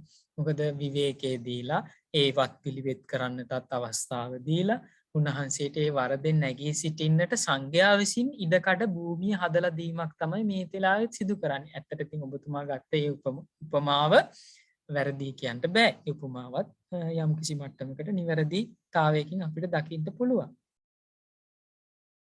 තෙරුවන් සරණයි සම්මානසේ තෙරුවන් සරණයි. හොඳයි. මම හිතන්නේ මේ සම්බන්ධයෙන් අපි දැන් පැයකමාරකට අධික කාලයක් සාකච්ඡා කළා. ඔබට මොනවා හරි තවත් ගැටලු තියෙනවා නම් අපේ අර එකමුතුවට අපේ ලසිල් මහත්මයාට හෝ කවර කෙනෙකුට හෝ ලැබෙන සලස්වන්නේ ගැටලු ඊට පස්සේ අප වෙත යොමු කරලා පස්සේ අපි ඒවා සාකච්ඡා කිරීම සිදු කරනවා. එහෙමනම් අද දවසේ අපි සිදු කරපු මේ විනය සාකච්ඡාව මෙතනින් නිමාවටපත් කරනවා. එමනම් අද දවසේ අපි මේ විනය සාකච්ඡාව සිදු කිරීම තුළින් ඔබ විනය සාකච්ඡාව ශ්‍රවණය කිරීම තුළින් රැස් කරගන්නට යෙදුණු ඒ ධර්ම විනය තුළ අපි මානසිකාර කරමින් මේ ගත කරපු කාලය තුළ රැස් කරගන්නට යෙදුණු පුණ්‍ය සම්භාරය අපි අනුමෝදන් කරමු. විශේෂයෙන් මේ වෙලාවේදී ප ဋ ාහන ධර්ම සභාව ආරම්භ කොට ප ဋ ාහන ධර්ම සභාවේ වර්තමාන නියමුවානන් ලෙස කටයුතු කරන ගරු කටයුතු කොරතට වෙස්සභු නායක මාහිමිපාණන් වහන්සේ, ඒ වගේම මාගේ ආචාර්ය උපාධ්‍යයන් වහන්සේලා යම් තාක් වෙද්ද උන්වහන්සේලාට පොදුවේ ඔබ හැම දෙනාටමත් අපි අනුමෝදන් කරන පින් අනුමෝදන් වන දෙවියන්ගේ ධාර්මික රැකවරණ ආශිර්වාද සලසා දෙත්වා. විශේෂයෙන් මේ අර්බුද බහුල කාලේ බොහෝම පීඩාවෙන් ඉන්න කාලේ විශේෂයෙන් ඔබ දක්ෂ වෙන්න ඔබේ මානසික මට්ටම රැකගන්න, විශේෂයෙන් ලෝකයාගේ මානසික මට්ටම අකුසලයට පැටෙනකොට ඔබ දක්ෂ වෙන්න කුසලයේ තුල ඔබේ මනස පවත්වා ගන්නට, කුසලයට නගා සිටුවා ගන්නට. මොකද අපේ මනස දූෂණය වෙනවා මේ අහන දේවල් වලින්, දැනෙන දේවල් වලින්. නිසා වඩාත් Tamanගේ මනසේ පාරිශුද්ධත්වය ගැන හිතන්න, මනුෂ්‍යත්වයේ වටිනාකම ගැන හිතන්න, මේවා අටලෝ දහමේ එක් ධර්මතා හැටියට දකින්න, ඒ විදිහට ධර්මයේ දකිමින් ධර්මයත් සමග වාසය කරන්නට හැම දිනාටම දෙවියන්ගේ ධාර්මික රැකවරණ ලැබේවා. දෙවියෝ අපත් මේ රට සම්බුද්ධ ශාසනයත් යෙහින් රකිත්වා කියන පැතුමින් අපි පින් අනුමෝදන් කරමු දෙවියන්ට. සාදු සාදු සාදු. ඒ වගේම මේ ප ဋ ාහන ධර්ම සභාව ආරම්භ කොට වදාළ යාගොඩ ධම්මප්‍රභ අති ගෞරවනීය නායක මාහිමිපාණන් වහන්සේ, ඒ වගේම අපවත් වී වැඩ වදාළ මාගේ උපාධ්‍යයන් වහන්සේ, ආචාර්යයන් වහන්සේ ඇතුළු අප හැම දෙනාගේම සිහි කටයුතු සංසාරික ඥාතීහු මේ පින් ලැබ පරලොවින් සුවපත් වෙත්වා. සාදු සාදු සාදු. එහෙමනම් අද දවසේ මේ විනය සාකච්ඡාවට සම්බන්ධ වුණු සියලු දෙනාටම තෙරුවන් සරණින් යහපතක් වේවා කියලා බොහොම මෙත් සිතින් යුතුව ප්‍රාර්ථනා කරමු. සාදු සාදු. ඕකාසවන්දාමි බන්දේ මයා කතං පුඤ්ඤං සාමිනා අනුමෝදිතබ්බා. සාදු සාදු අනුමෝදාමි. සාමිනා කතං පුඤ්ඤං මහියං දාතබ්බා. සාදු සාදු අනුමෝදත. ආමි. ඕකාසදාරත්තේ කතං සප්පං කමතමේ බන්දේ. කමාමි කමිතබ්බං. ဒ ුතියං ඕකාසදාරත්තේ කතං සප්පං කමතමේ බන්දේ. නිබ්බාන පච්චය හෝතු. තතියම්පි ඕකාසදාරත්තේන කතං සප්පං සුඛී හෝතු. සාදු සාදු. සියලු දෙනාට ප්‍රාර්ථනා කරන පොතකින් මෙලෙසීම. තෙරුවන් සරණයි සිද්ධාර්ථ. තෙරුවන් සරණයි.